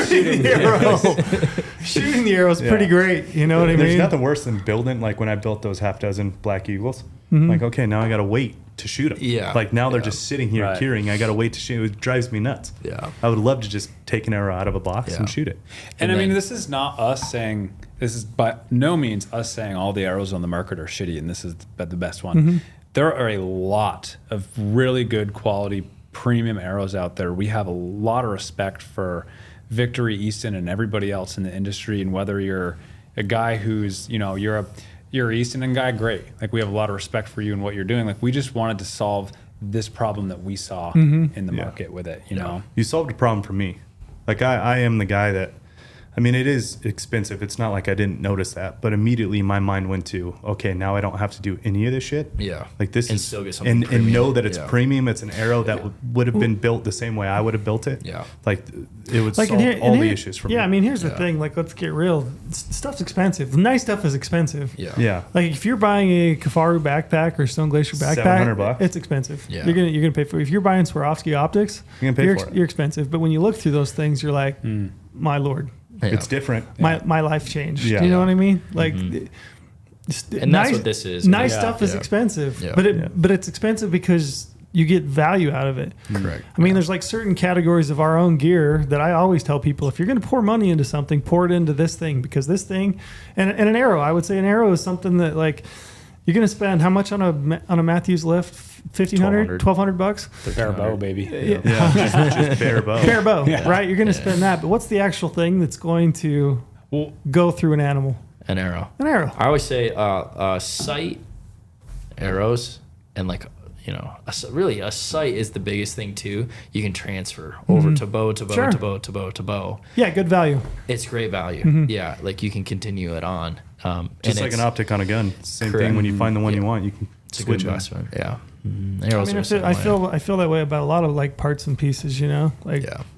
I think everybody should have a good sleeping bag. If you want to pay, Yeah. Sleeping bag was the first you want to one pay I bought. $750 Yeah. for it, buy it. You're gonna have it for 30 years, Forever. Do you know what I mean? And we've in this niche archery industry, we've always had this barrier of entry.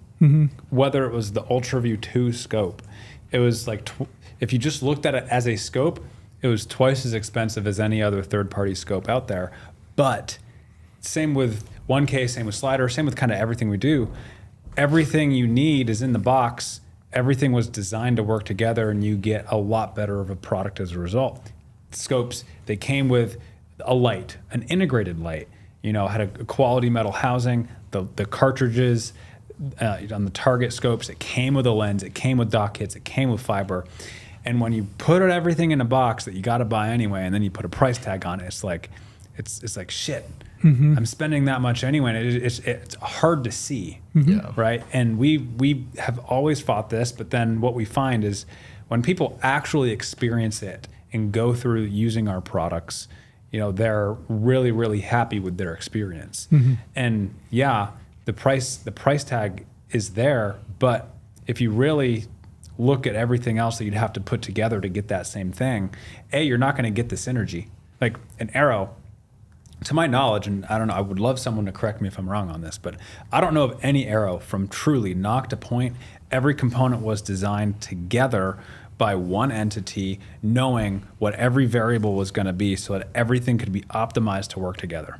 Like, Yeah. Probably not, and Like- probably the vein. You the know, vein, and even not down to that the I wrap. know. Like, listen to how anal this is, Trail. The wrap. We call them kind of like our center of gravity. None of this matters. I love the look of the wrap. Well, it looks one thing, but there's got the two- wow too many factor. I was going to things. ask you, what's Yeah, just? so- I knew Kolby. I'm So- like, there's no This way. was- this was Bruce. This is just a We cool all said that. looking wrap. Brady and I had this conversation where I was talking about how cool it looks, and he said the same thing. And Brady goes, "There has to be a reason Yeah, they did there that." is, Yeah. Do you want to? Do you want to? Or do you want me Sure, to want yeah, it? and I'll be the first guy to say I was super skeptical about it, and we tested it, and we wanted to make sure it worked, just because of the look and kind of this front end that would maybe get peeled up or whatever else, but it does not. So we call it a chevron. It looks cool, yes, but whenever you do an arrow wrap, you wrap around and then you have a slight overlap. Technically, there's a little bit more weight on one side of the arrow now than the other side because of that little tiny overlap. Yeah.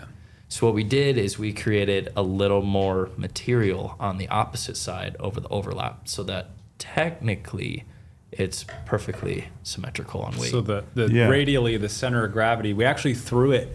So Chris was like, he was very apprehensive and skeptical about this wrap design Yeah, at it first was. when he got his I'll first say set. it, yeah.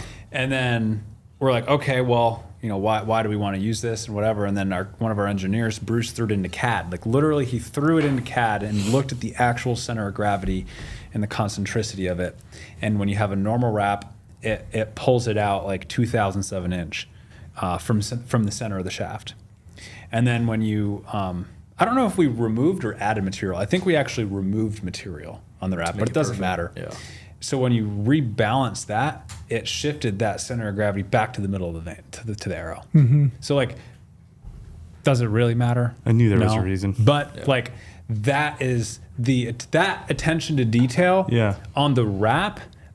I mean, a testament to my team on that product side. Yeah. They spent that much time, if not more, on every other piece of this arrow. They went as deep as you could go, and they've optimized everything. The O-ring and the field tip. Unscrews the field point. It's just so satisfying. Yeah. So anybody that's ever watched me shoot, the first thing I do, I pull an arrow from my quiver. I go like that. Tighten it back up. I tighten it back up. I knock it and I shoot it. I've yet to have to retighten one of these. Do they come with field points then? Yeah. And this people why don't arrows come with points? It is really frustrating that they don't come with field points. Yeah.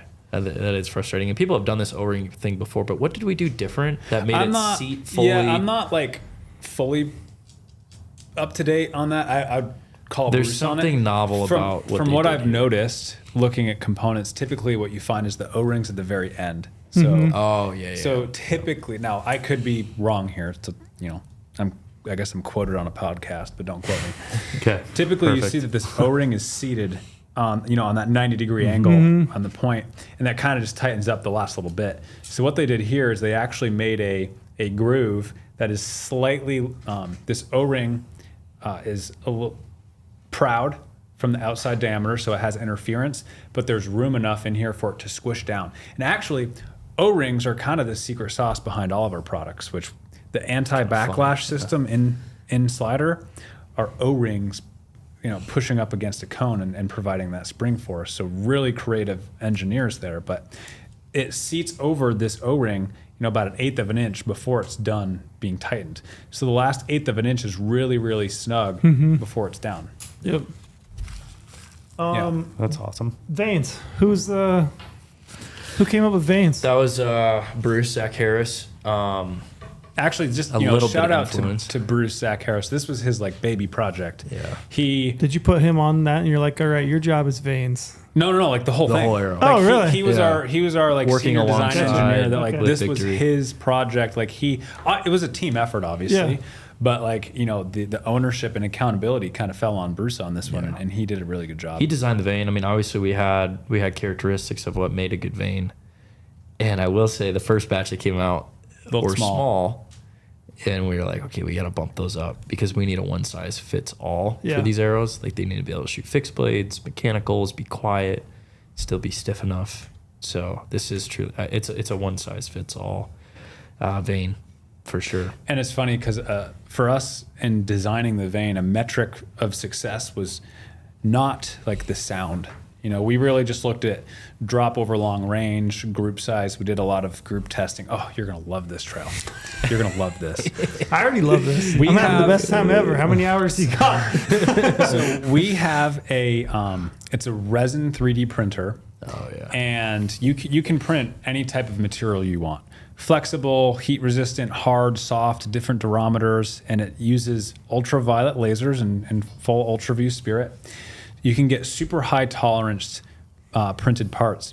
And so we got a flexible resin in, and literally every day we could test a new vane design. We'd run the printer overnight, and then we're in a big business park like you guys, so we have to wait till after hours till we can shoot 100 yards, 120 yards out back. And so every night they would go out with a hooter shooter and test a new vane design. Bruce's office is about half this size, and he has an entire wall full of, I think we were clear using veins because of the resin. Yeah. We tested, I'll have to send you a picture. We tested some planes have the, plane nerd. Yeah. It's all coming back full circle here. Baby. Yeah. So how some planes have this little bulge at the end of their fighter jets, you see they have the bulge at the end of their wing. We tested a bulge, a little wing tip. We tested hole patterns. Anything you can imagine we tested, and they really just settled in on this one. But like I said, sound wasn't wasn't a metric, and yet what you find with this is it flows through the air so well, and it's just so well controlling, and the surface finish material, it is quieter. We didn't run any tests on it, but if you're shooting through a tunnel at TAC or indoors, everyone that shot these, PJ Riley with Lancaster, he's like, man, these veins are so quiet. What'd you guys do? And I'm like, well, we didn't really do anything specifically to make them quiet. They just happened to be really quiet, but they are also designed to work really great with broadheads. This new 1K material, like everything was designed, as one whole system. Gotcha. Yeah. So we have a friend that's an F-16 fighter pilot. We'll have to get you out there. Yeah. Oh, you would love Yeah, that. I would lose my mind. It was pretty incredible. We spent a day out there at Nellis and got to climb up and look in the planes and sit and pick that guy's brain for a day. You'd probably dig that. When I was like in 4th grade, I had like 3 dream jobs, and for some reason I thought I was going to be able to do all of them at once for my profession. There's still time. Sounds like somebody in 3rd grade. It was a fighter pilot, like a fighter jet pilot, the captain of a cruise ship, and a school bus driver. Oh my goodness. Don't ask me why. You should have kept those to yourself. Yeah, for sure. There's only one of those that's out of touch. The other two are completely doable. Those were my aspirations in 3rd grade. You can still do Ship those. captain. Your birthday's in April? I think I just got off we did like a family like carnival cruise or something. I don't know. I honestly don't know where can't that think came of a from. worse job. Oh my than a God, cruise that'd ship be captain. terrible. I'm definitely sending you a captain's hat for your birthday. But no, I would totally love the to love meet boat. that guy. Did you guys get he's the awesome. robes? No. The what? What was that? There's so many stories, Chris. I didn't get one, but I knew they were sent. You guys are on the list now, but like Christmas presents to like industry friends or whatever. He sent robes out. Somebody one got year. my robe. I was in a really big like spa kick. I was really stressed, and I'm like, Self-care. I'm taking some self-care. I was at the spa getting some massages. I'm like, these are great. I love this. This is awesome. And I was literally leaving the spa, and I'm like, oh, that robe looks great. And I'm like, idea. We could get these embroidered and give them out as our company Christmas presents. Somebody has my robe. You know what's funny is like I remember you telling me when they got sent. Somebody got mine though. Oh, actually, Yeah. Somebody here got them because somebody told me that they got. Yeah, That's I did not hear hilarious. about this. yeah. It was back when Todd was here. Oh, So somebody got my while back. robe. And it's been the best Christmas present because everybody can't stop Well, talking about it. everyone talks about it. I don't know who uses it. The most used, I think, someone got out of it. Derek Nelson. Oh, Matt. for sure. I They can go. see him. They go pigeon hunting in it. In the snow. It's white. It was a white robe with black UV. He just puts it over. We were Hunts out of it. we were actually awesome. Oh, it's so funny. we were just, I think it was at a TAC event or something. We were just hanging out with some of the Matthews guys, and one of them like privately like pulled me aside and he was like, "Hey man, I gotta ask, like, was that robe like a joke, or was that like serious?" I'm like, "That was dead serious." Did you love it? Yeah, that's not a joke. Yeah, I think I'll look for my robe then maybe Christmas of 2025. yeah. It's funny. That's hilarious. Christmas Good stuff. presents are Yeah. funny. I don't know how we got on this road. Anything can happen, Yeah. I guess. Jeez. How far out are we from having like replacement parts, veins, things Never try. Never. You gotta buy a whole buy a new arrow. Just buy a new 6-pack. So I was literally on the flight here. I saw some chats come in. By next week, we should have refletch kits, hopefully available. So very soon on those. And what the refletch kit is it's a pack of wraps and veins, enough to refletch a whole 6-pack. Now, one of the things, I actually haven't confirmed this, although I'm pretty confident in this.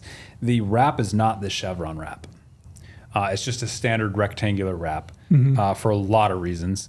It's very difficult to actually put this wrap on Precisely. this We have a arrow. jig. They're like Victory. We made custom jigs for Victory's production, and it's coming with enough to do a 6-pack because we thought about it.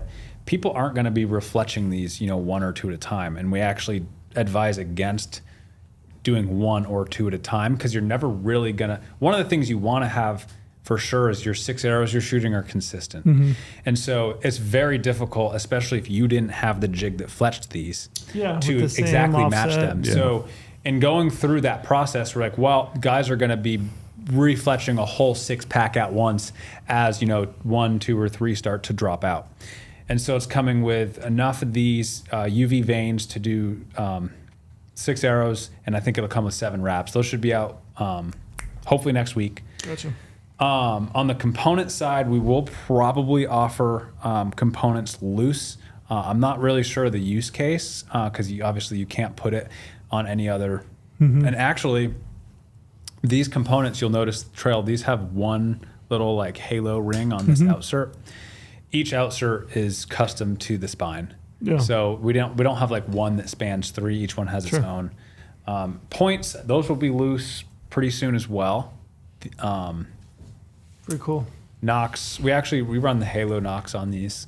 We have Halo knocks is kind of what we're recommending alongside them. Yeah. Oh, gotcha. So. And you have the collar in the back, it looks like. Yep. I like the, I didn't even notice, but I opened the box today. This one shot, one kill. It's a piece of marketing genius. That looks awesome. I think Taylor came up with Taylor that. had that. Taylor did? Yeah. The 1K is good on you. 1K is a play on words. I mean, we can. can. 1K carbon. It's a 1K, 1,000th of an inch straightness. Some guys in the comments are saying it's $1,000 for a 6-pack. And one kill, like he blow up the internet. he just had that idea. Do you guys do that? We do this. So we go through occasionally from time to time, and we pull. That'd be funny. Yeah, we call them mean tweets. We call them mean tweets, and we read them. So that's always a good one. If you guys need some content, that'd you can always read mean tweets about yourself. Yeah, but no, it was a really fun project. I mean, working with Victory, those guys are great. Yeah. I mean, there's stand-up guys. They are just, just like you and Chris Trail. Like, they are freaks about bow hunting, and they are bow hunting constantly. Their mind is constantly on it, and they just do a lot of really great work. And I remember over the last several years, I've seen more and more and more people shift into their arrows. Victory, it's becoming and a lot over the last couple years, and it's because they're just good stuff. I can't believe how many victories were at Utah Tech. Yeah, it was unreal. It was 9 out of 10 guys walking up their bow quiver was I think all the Victory arrows. Rip TKO is now the most sold arrow. I think. Do you shoot your buffalo with this? Yeah. Is that the first animal that anybody killed with one? Yeah. Or did we shoot some does or anything else? Yeah, that was. Chris is like, he always has first blood on. Does he? Is that what he lays dibs to? I got first blood on the lift too. Oh, you did. First blood. That should be your like slogan. Yeah, it's kind of fun. That would fit. Yeah, no, I did, and I'm always the guy to push limits and stuff, So it's like heavy arrows, rah, rah, rah. Like I got there, and the outfitter's like, "How heavy is your arrow?" And I'm like, 440, 2. He's like, "Really?" And I'm like, "Yeah, it'll be fine." He's like, "Okay." And it was. I mean, it buried in the fletchings. The first shot just barely poked out the other side. But yeah, I mean, I sent you the photo. I think I sent you too. The hide. I mean, it's a Cape Buffalo. Pretty much. It's incredible. But yeah, it did good. I mean, obviously shooting. I think poundage is way more important than a heavy arrow. If you ask me, like shooting 80+ pounds is way more important than shooting a 500-600 grain arrow. Sure. So I went that route, like 82 pounds with this arrow. Did fantastic and got it able to shoot out to 100 yards with big giant fixed blades on it. And what broadhead did you shoot? Fixed blade? I shot a 2-blade fixed blade. I could work with G5 and everything, but the outfitter would not let me shoot anything but a 2-blade. 2-blade fixed blade. Yeah, so like a 3-blade Montec. I wanted to just shoot a Montec. I mean, I shot my moose with it. It would have been fine. Sure. But yeah, he made me shoot a 2-blade. So it did. I mean, it did good. Yeah, it was fine. Another thing, Trail, look at the veins. So they're molded, right? So you can work in 3 dimensions. You can see that cut out like that deboss. Yep. Also, look at the tip of like the front and the back. See how there's that radius? It's not a 90-degree sharp corner, like it's rounded right here where it's normally sharp and it'll grab things. Yep. So now, like if you shoot through a target or something, the likelihood of this peeling off is just not as high. Like little tiny benefits of molding. There's a lot of neat things you can do. Interesting. So, what else you guys gonna do? Where's Ultraview going? Where's Chris B going? What are you doing next? I want to hear about this buffalo. Oh yeah, we should. Yeah, so I shot the thing at 40 yards. You were in Australia 3 weeks ago. 2 weeks ago. It was over Tech, right? Week and a half over ago. Utah and Tech. he's already been he's constantly somewhere. Yeah. I got back on the 28th. How was it? Week ago. How was the hunt? It was cool. For some reason, it was always on my like short list of things. Travel sucked. It was 4 planes. It was Des Moines to Denver to San Francisco to Brisbane to Darwin. It's 30 hours of flying. Holy shit. Seat time. Not even like layovers and stuff. Just Did you raw dog it the whole time? Yeah, just directions of the Perfect. back of the seat. Just or alone whatever. with his thoughts. I think the No. record on Instagram for raw dog right now is like 26 hours or something. Or more. Really, I could have beat it. Dang it. I should have live streamed the whole thing. Could have beat it. No, that part was terrible. And then we landed and we had like a 6-hour drive into camp, but the camp was awesome. We had like Starlink in camp, but it was the bush. I mean, we were way out there, running on generators and everything. And then from there, it was like truck hunting. So a big part of the adventure is like we had this old Land Cruiser over there, the Toyota Land Cruiser, stick shift, and like it's a hunting truck. Like all the windows are busted out of it, windshields busted out. And we would do like 60 miles a day, but 60 miles on a little 2-track. Yeah. It's like we got stuck a couple times and had to get the winch out a couple times. Are you cutting tracks or are you actually looking for the animal itself? Just looking for the animal. They're like cattle or bison. Yeah. It's a bison family, so it's like you pull up in a big meadow or big swamp, and there'd be 10 or 20. Yeah. And so like way out, and you sit, and it was just like it was a lot of trying to find The one sort of deal. And He sent me a couple pictures. He's like, yeah, we still haven't shot one. And he sent me a couple. I'm like, What's wrong with that what's one? wrong with these? Like, That one looks those nice. look huge. yeah. So that was a challenging part. The most challenging part was the logistics of just like even once you get there, like driving around, and it's like we got all of our tracking. Like he had this little GPS thing up there, and he's like, yeah, we just can't get lost because we were 30 miles from main camp, no service, no nothing, and we were just like, what happens like if we get stuck or something? Yeah. It's like, yeah, typically, so it's happened before. He's like, we'll just sleep here and make a fire, and they'll know that we didn't come back, and they'll rent a chopper, and they'll just start searching for us. So yeah, That's I go, it's kind of like that'd be yeah. but they had a buddy with a chopper and stuff like that. They could just in reach, and they just start grid searching. Hopefully for he's us. in town that week. Yeah, Yeah, hopefully. exactly. I It don't doesn't know. seem super calming. Would be badass, but like not a very calming thing to be told. I mean, not that I was hoping You could hike for out of it, there, but 30 miles. Dude, you cannot. Come on hike now. out. Is it flat? Yeah, relatively. Pretty flat. Little hilly. Little hilly. I mean, it may take a couple days. Yeah, the best thing is in that situation is stay put and just keep a fire lit. And see Yeah. smoke. Was it hot? It was like 40 degrees at night and got up in the 80s. So it's their winter. Big swing. Yeah, Yeah. but it It's was their winter, good. but it stays hot down there though. Yeah, it does. The tail end of the trip, the last day was actually hot. At night it got high 60s and got in the 90s in a day. Yeah, that's hot. But it was a fun hunt. I mean, I'm very glad that I did it. It was a bucket list hunt. Worth it? Yeah, definitely worth it. It wouldn't be a trip I'd want to go back every year and do. It's not like elk or something. But Yeah. it was cool. We got like bluff charged a couple times, and they know that they're tough, so they'll just kind of watch you, and like they're not as dangerous like Cape Buffalo, but they're like still. Yeah. Like one of the guides got rammed over and busted all his front teeth and got charged. On your trip? No, Or like before? prior. Yeah. Are you seeing a lot of them? Yeah, we saw 200, 300 Oh, wow. buffalo. Yeah, the whole trip. It was cool. I wonder how many there are down there. Probably a lot. I mean, they're cattle. We were seeing wild horses and water buff and scrub bulls, they call them, which are essentially like wild cattle Wild that cattle. get out and you shoot those. Donkeys. Did you see any of those wild camels? No, those are down south. feral That was like No, the I second question I asked him. I had him on the Can phone we the shoot other a camel night. and can we shoot kangaroos? Yeah. I've seen people shoot both those. And definitely Kangaroos, do it. very illegal up there to shoot. We did not do that, and we could not do that, but I did ask. And camels are not that far north. So Got it. The camels is the weirdest thing ever to have those You wild see that camels. guy? Yeah. He just dumped awesome. them. Yeah. This is literally like the was first the- two questions I asked him. Did you shoot a kangaroo? Did you shoot a camel? Perfect. Congratulations. Nice buffalo. I did We're cut shoot- from the same cloth. That was literally I shot a water buff wild boar, like a pig, like a normal wild pig. That big was the one. first. That was the first kill. That was the wasn't it? first kill, Yeah. technically.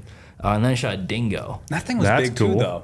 It was a Yeah, big the boar dog. was big. Yeah, and then That's really cool. the dingo is like a dog. I mean, it looked like a dog. Like it was kind of strange. But it's coyote. Like it's their coyote. But It's a wild dog. It's a wild dog. Yeah. But Are they just run around in packs? Yeah, kind of. It was like a pack of 2, and we were just driving.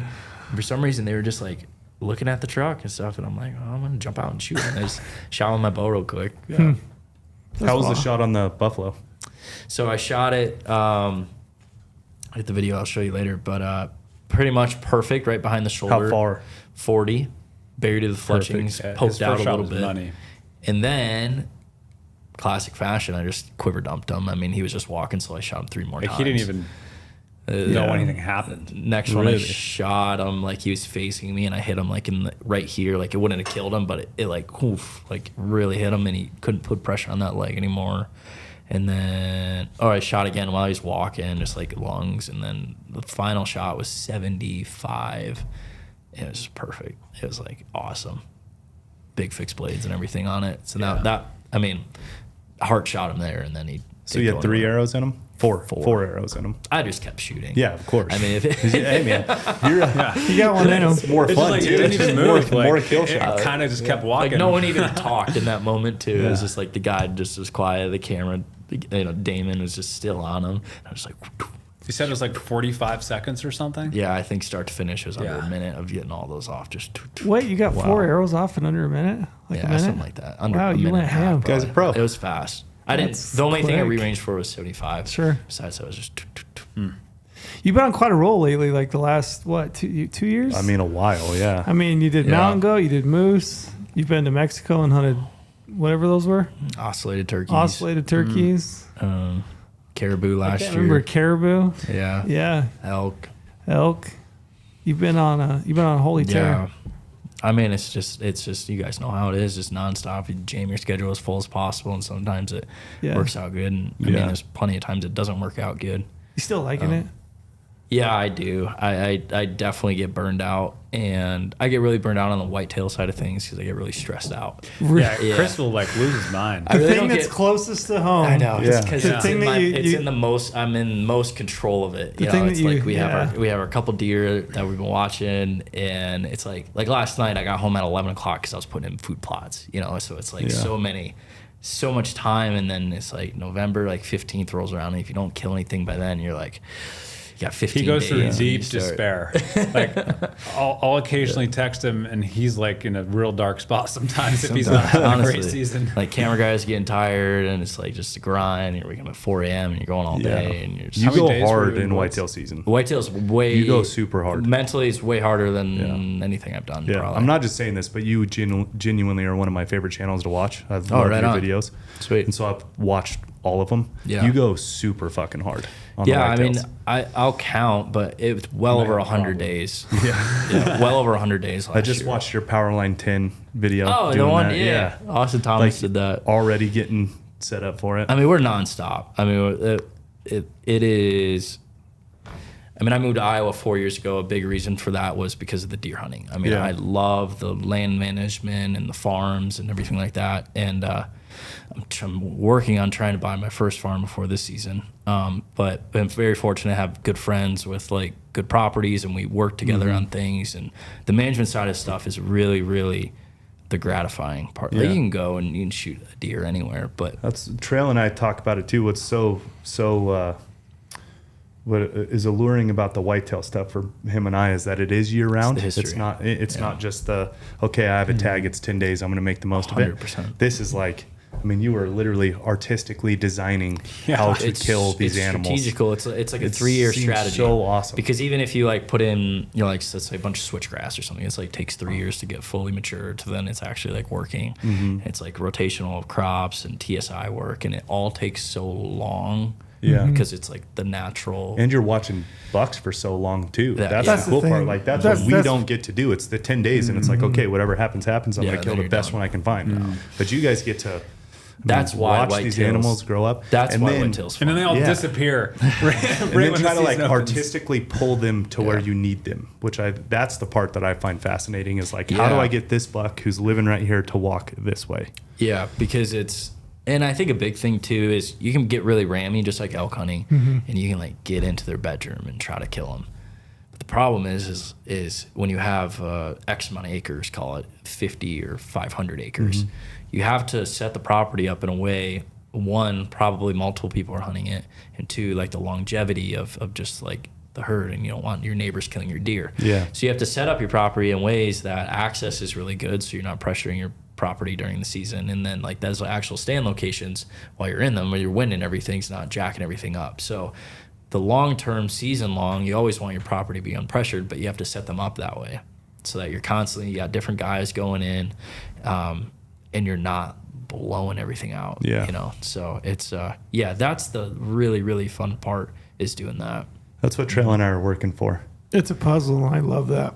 Trail and I are, most satisfaction I get in hunting is finding an animal, whether it's an elk or a mule deer or an antelope, and then that's what draws me to whitetail just so much. It's just these guys. Year after year, you find his sheds, and he's these guys that are on this knob. Yeah. And, oh wow. Okay. Finding and targeting an animal, a buck, and he's probably got a name, and people hate that shit, but I love it. It's my jam. Yeah, like I think it's so awesome. You got it's a buck. Situational too. You're not going to do that another, if you're just going to a state for a week or whatever. But yeah, when you're tied, and that's why it's tolling, because there's emotions. There's so many emotions. That's it. Because so much time invested. I mean, it's just like, it's fun. Trail and I are working so we can retire and do that. That's literally why we're working. I don't know if I'm going to retire, but I'm working. But that is what we're working for. I would love that. I get huge into whitetail hunting, farms and everything. Oh, that'd be the dream, man. No, if I could pick up morning coffee at a gas station, 3 a.m. and the hunt. dream. Oh man, People Not always have to pack out a bull. Shut the fuck up. That'd be amazing. People always ask, like, what's your dream hunt and stuff, and it's like November 9th, like 30 degrees, and it's like here, and you look over and it's like 160-inch buck, like just 15 yards. Like, that's still my dream hunt and forever will be. Yeah, that's Do you awesome. get goosebumps when you talk about it? I did. Yeah. So, like, damn. Especially going if Saturday. it's like a crafted spot that you curated. Yeah. And it's like wow, right? That just And came it worked together. the way you had it in your mind. Most of the time it doesn't. But when it does work the way But you when it had in does. mind, that's the perfect Correct. setup. That's why it's so great. It's because most of the time it doesn't. I'll tell you what, I love late season the best, especially in Iowa or whatever, states where you can run late. So like end of December, January. And when you plant a lot of food, like corn and beans and stuff, and you leave it standing for deer, you can pull deer from all over, because, one, it's a lot of investment to get food and leave it standing. And, most of the time farmers, have to cut it and make money off it and everything like that. But anyways, that's the funnest time, is when you can sit and it's freezing and you got all these deer just pouring out, and you can really be semi-strategical, and the deer are like very predictable. That's when it's a lot of fun too. You see 100 deer. You prefer that over the rut? I don't prefer it, but when it comes time, you bust butt all November, and then it comes time to do that. And it's like you save all nice reset. You save all these little spots where it's all right. We got like 5 acres, 2 acres of corn here, and it's like we know that's good. And you'll go in there and you knock a bunch off, and you put a blind in, and you sit, and then it's just like it's just fun, because you get inventory of all the deer too that live, That because made it, they're all there, and He needs an A ERP lot of fun. system to manage his deer inventory. I'm not kidding. My trail camera program is out of control. I would imagine so. Finally, one of my guys got on it just to like help manage it. It's a He's got lot. a trail cam manager. Trail camera man. It's just he logged That's in. what I need to get to this level. That's what I need to get to. My- trail camera My manager. parents are in town this week, Yeah. and we were just at dinner the other night, and we were talking about your buffalo hunt. And Oh yeah. Mom's like, so who guts the deer when Chris kills them? And she was like trying to figure out like who does that. I'm like, well, they go with guides. They got a whole team when they go there, and like she like thought you had a guy on staff that just field That dressed dealt your with animals. stuff? Yeah. I'm like, no, That'd be great. he doesn't have a field dresser on staff. Field dress. No, we still get dirty with it. gutter. Yeah. No, we still get I was dirty. going to ask you back when you were talking about when you first got started with your YouTube channel. Were Yeah. you watching the outdoor channel? Were you watching all that No, stuff? And, I think a big thing that I've always done from the beginning is I just don't pay attention to anything. yeah, and just do it your own I've way. always done my own, and quality is, I always push and push and push. It's like audio needs to be the best. We need to tell the story the best. We need Yeah. we need to try to do this the best. And it was a lot easier when it was just me. You know, obviously I would just keep pushing myself, but you know, you get teams and you get guys that come and go, and you just keep trying to get better and better. And so it's still really, really important to do that. Yeah. I definitely get burnt out a little bit on that side, the filming side, over and over, especially with just like my own side. Just the business has been like a lot, getting more people on and everything, but it pulls me away from, you know, if I got meetings until 11, then we got to film 11 to 2, and then you jump back in and you do something else. It's just like exhausting, you know? So I really want to get back to a point where I can really start focusing on content straight up. Hunting is different because you'd be like, forget about all that other stuff. And you can just you worry about hunting. Hunting's the easiest stuff to film because you just do it and you document. Yeah, and the story plays itself out. Exactly. You don't know, you can't script it. You don't know what's going to happen. But yeah. Yeah. That's what, like you were saying too, Kolby, how you guys throw everything out the window and start from phase 0. That is the best way to do it, because if you start with something in mind, you're already in a trap. Like you're pre-buying, biasing yourself. The paradigm hasn't shifted yet. That may not work great. Yeah. And I think I used to have all these like crazy ideas and everything for like the media side of stuff. And I think it's like you get in a rut sometimes, or, you know, your creative juices run out. But there's definitely a time to like, I think, do a big reset on everything soon. I think everyone in general is getting a little too comfortable with like YouTube and getting a little like, just when it's like rinse and repeat. Okay, we're just kind of doing the same thing over and over again. It's like it kind of feels weird. It's like we gotta flip it on its head somehow. So I always try to do that. Early on, it was obviously easy to try to break the mold and do stuff differently. But yeah, I try to do it whenever, you know, outdoor channels and TV is the same way. It gets so big and everyone's just doing the same thing. Yeah. But then it's like, what's next? What's the next way of doing things? So where are you in 5 years then? We got definitely some lofty goals. The B-roll custom side of things is really, really doing really well. Good. Obviously working with companies like Ultraview and whatnot, and putting my little spin on things, and, you know, offering it to people has been really, really well. So we definitely have some big goals there. YouTube, we're never going to shut that off. I only want to elevate it. And I think it's bringing more guys on, because bandwidth is just hard. Yeah. You know, I mean, that is such a I was just explaining this to someone the other day, but it's like, we're a media company. So we are, but we also do all these other things with everyone else. But every now and again, I get those flip-flopped. It's like, no, we're all these other things because we are a media company. You know, it's like, I am a media company. And then we get all these other things because I'm working with companies and selling stuff and doing whatever else. And that's I think a lot of people starting out don't realize, is to be able to have longevity in this, you need to have that foundation to continue on and diversify and to grow. And, you know, I really want to get into real estate and some of this other stuff and diversify that way too. We're all, Kolby and I business are always tycoon over here. No, you guys both are. Well, I mean, Kolby and I were always just like, it's not like, oh great, you guys made it. It's like, no, it's like, we got, you never make it. So much further to go. Here's the you never make it. It just gets more risky. That's all it is. Yeah. Well, until you finally like, you know, sell it, or it's hard. If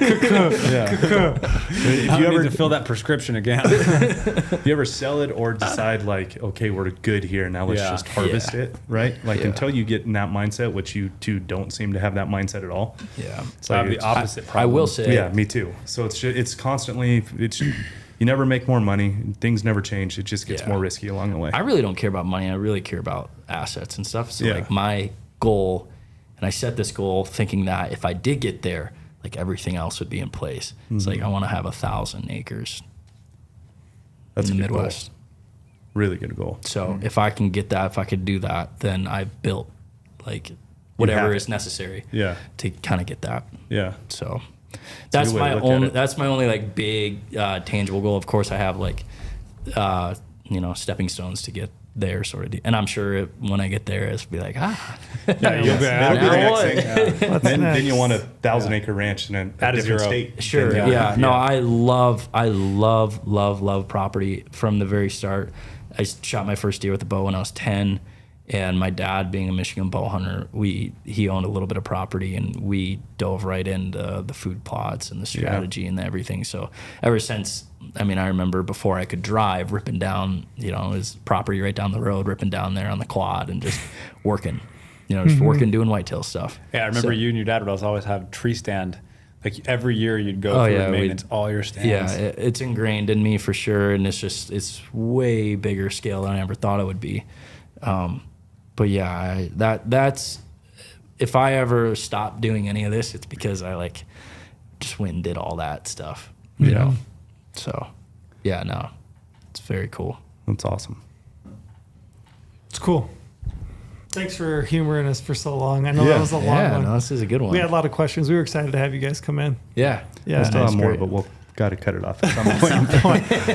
We can ask. The clock stopped. Yeah. It times out. It times out at 100 minutes. Whoa. It times out. But I know that I talked to Taylor at some point, and I was like, hey, I wanted to get those guys out. Yeah. And he was like, yeah, done. Let's do it. Yeah. And I'm glad we did it in person too. Yeah. Ever since that point, I was talking to everybody. Hey, we've got Kolby and Chris coming in, and everybody's been excited to have you in. So we really appreciate you taking. We know that it's a jaunt. So thanks for coming to Vegas. But I mean, thanks for making our time here, useful too. Like we rolled in and you guys were like, let's go. Yeah. Sometimes we're good at that. We're prepared. I'm getting better at it because when I roll into Vegas, that's how I am. You said that. Chris was like, Trail, we were in the airport before we leave, and Chris was like, yeah, Trail sent out this great itinerary. And I forget what I said, but I'm like, yeah, did you see that one thing? He's like, I haven't read the whole thing yet. And it's a novel. And I'm like, oh, so he sent a whole great itinerary that you just didn't read. I'm like, you should read it. There's some stuff in there that you need to make decisions on. That's okay. I know him well enough. Where my mind went, it was like, oh, they got it all figured out. Yeah. We're good. They'll take care of it. That's exactly where my mind went. Thought into this. Absolutely. Yeah. It's like I can show up and you're ready. Yeah, you will, and you do. You're great. Anyway, thank you again. We very much appreciate it. You guys. And I guess I should plug. We've got Ultraview products in shop. We've got the arrows, the 1Ks. We've got releases, which you guys make phenomenal releases. We didn't even talk about them because we didn't have time. I'm a button guy. Love it. Yeah, thumb button. I never thought I shot a hinge for ever and ever and ever, and now I just shoot pretty much the thumb button all the time because if I can execute it, I shoot a better shot. So to me, I've been shooting it. It's a phenomenal release.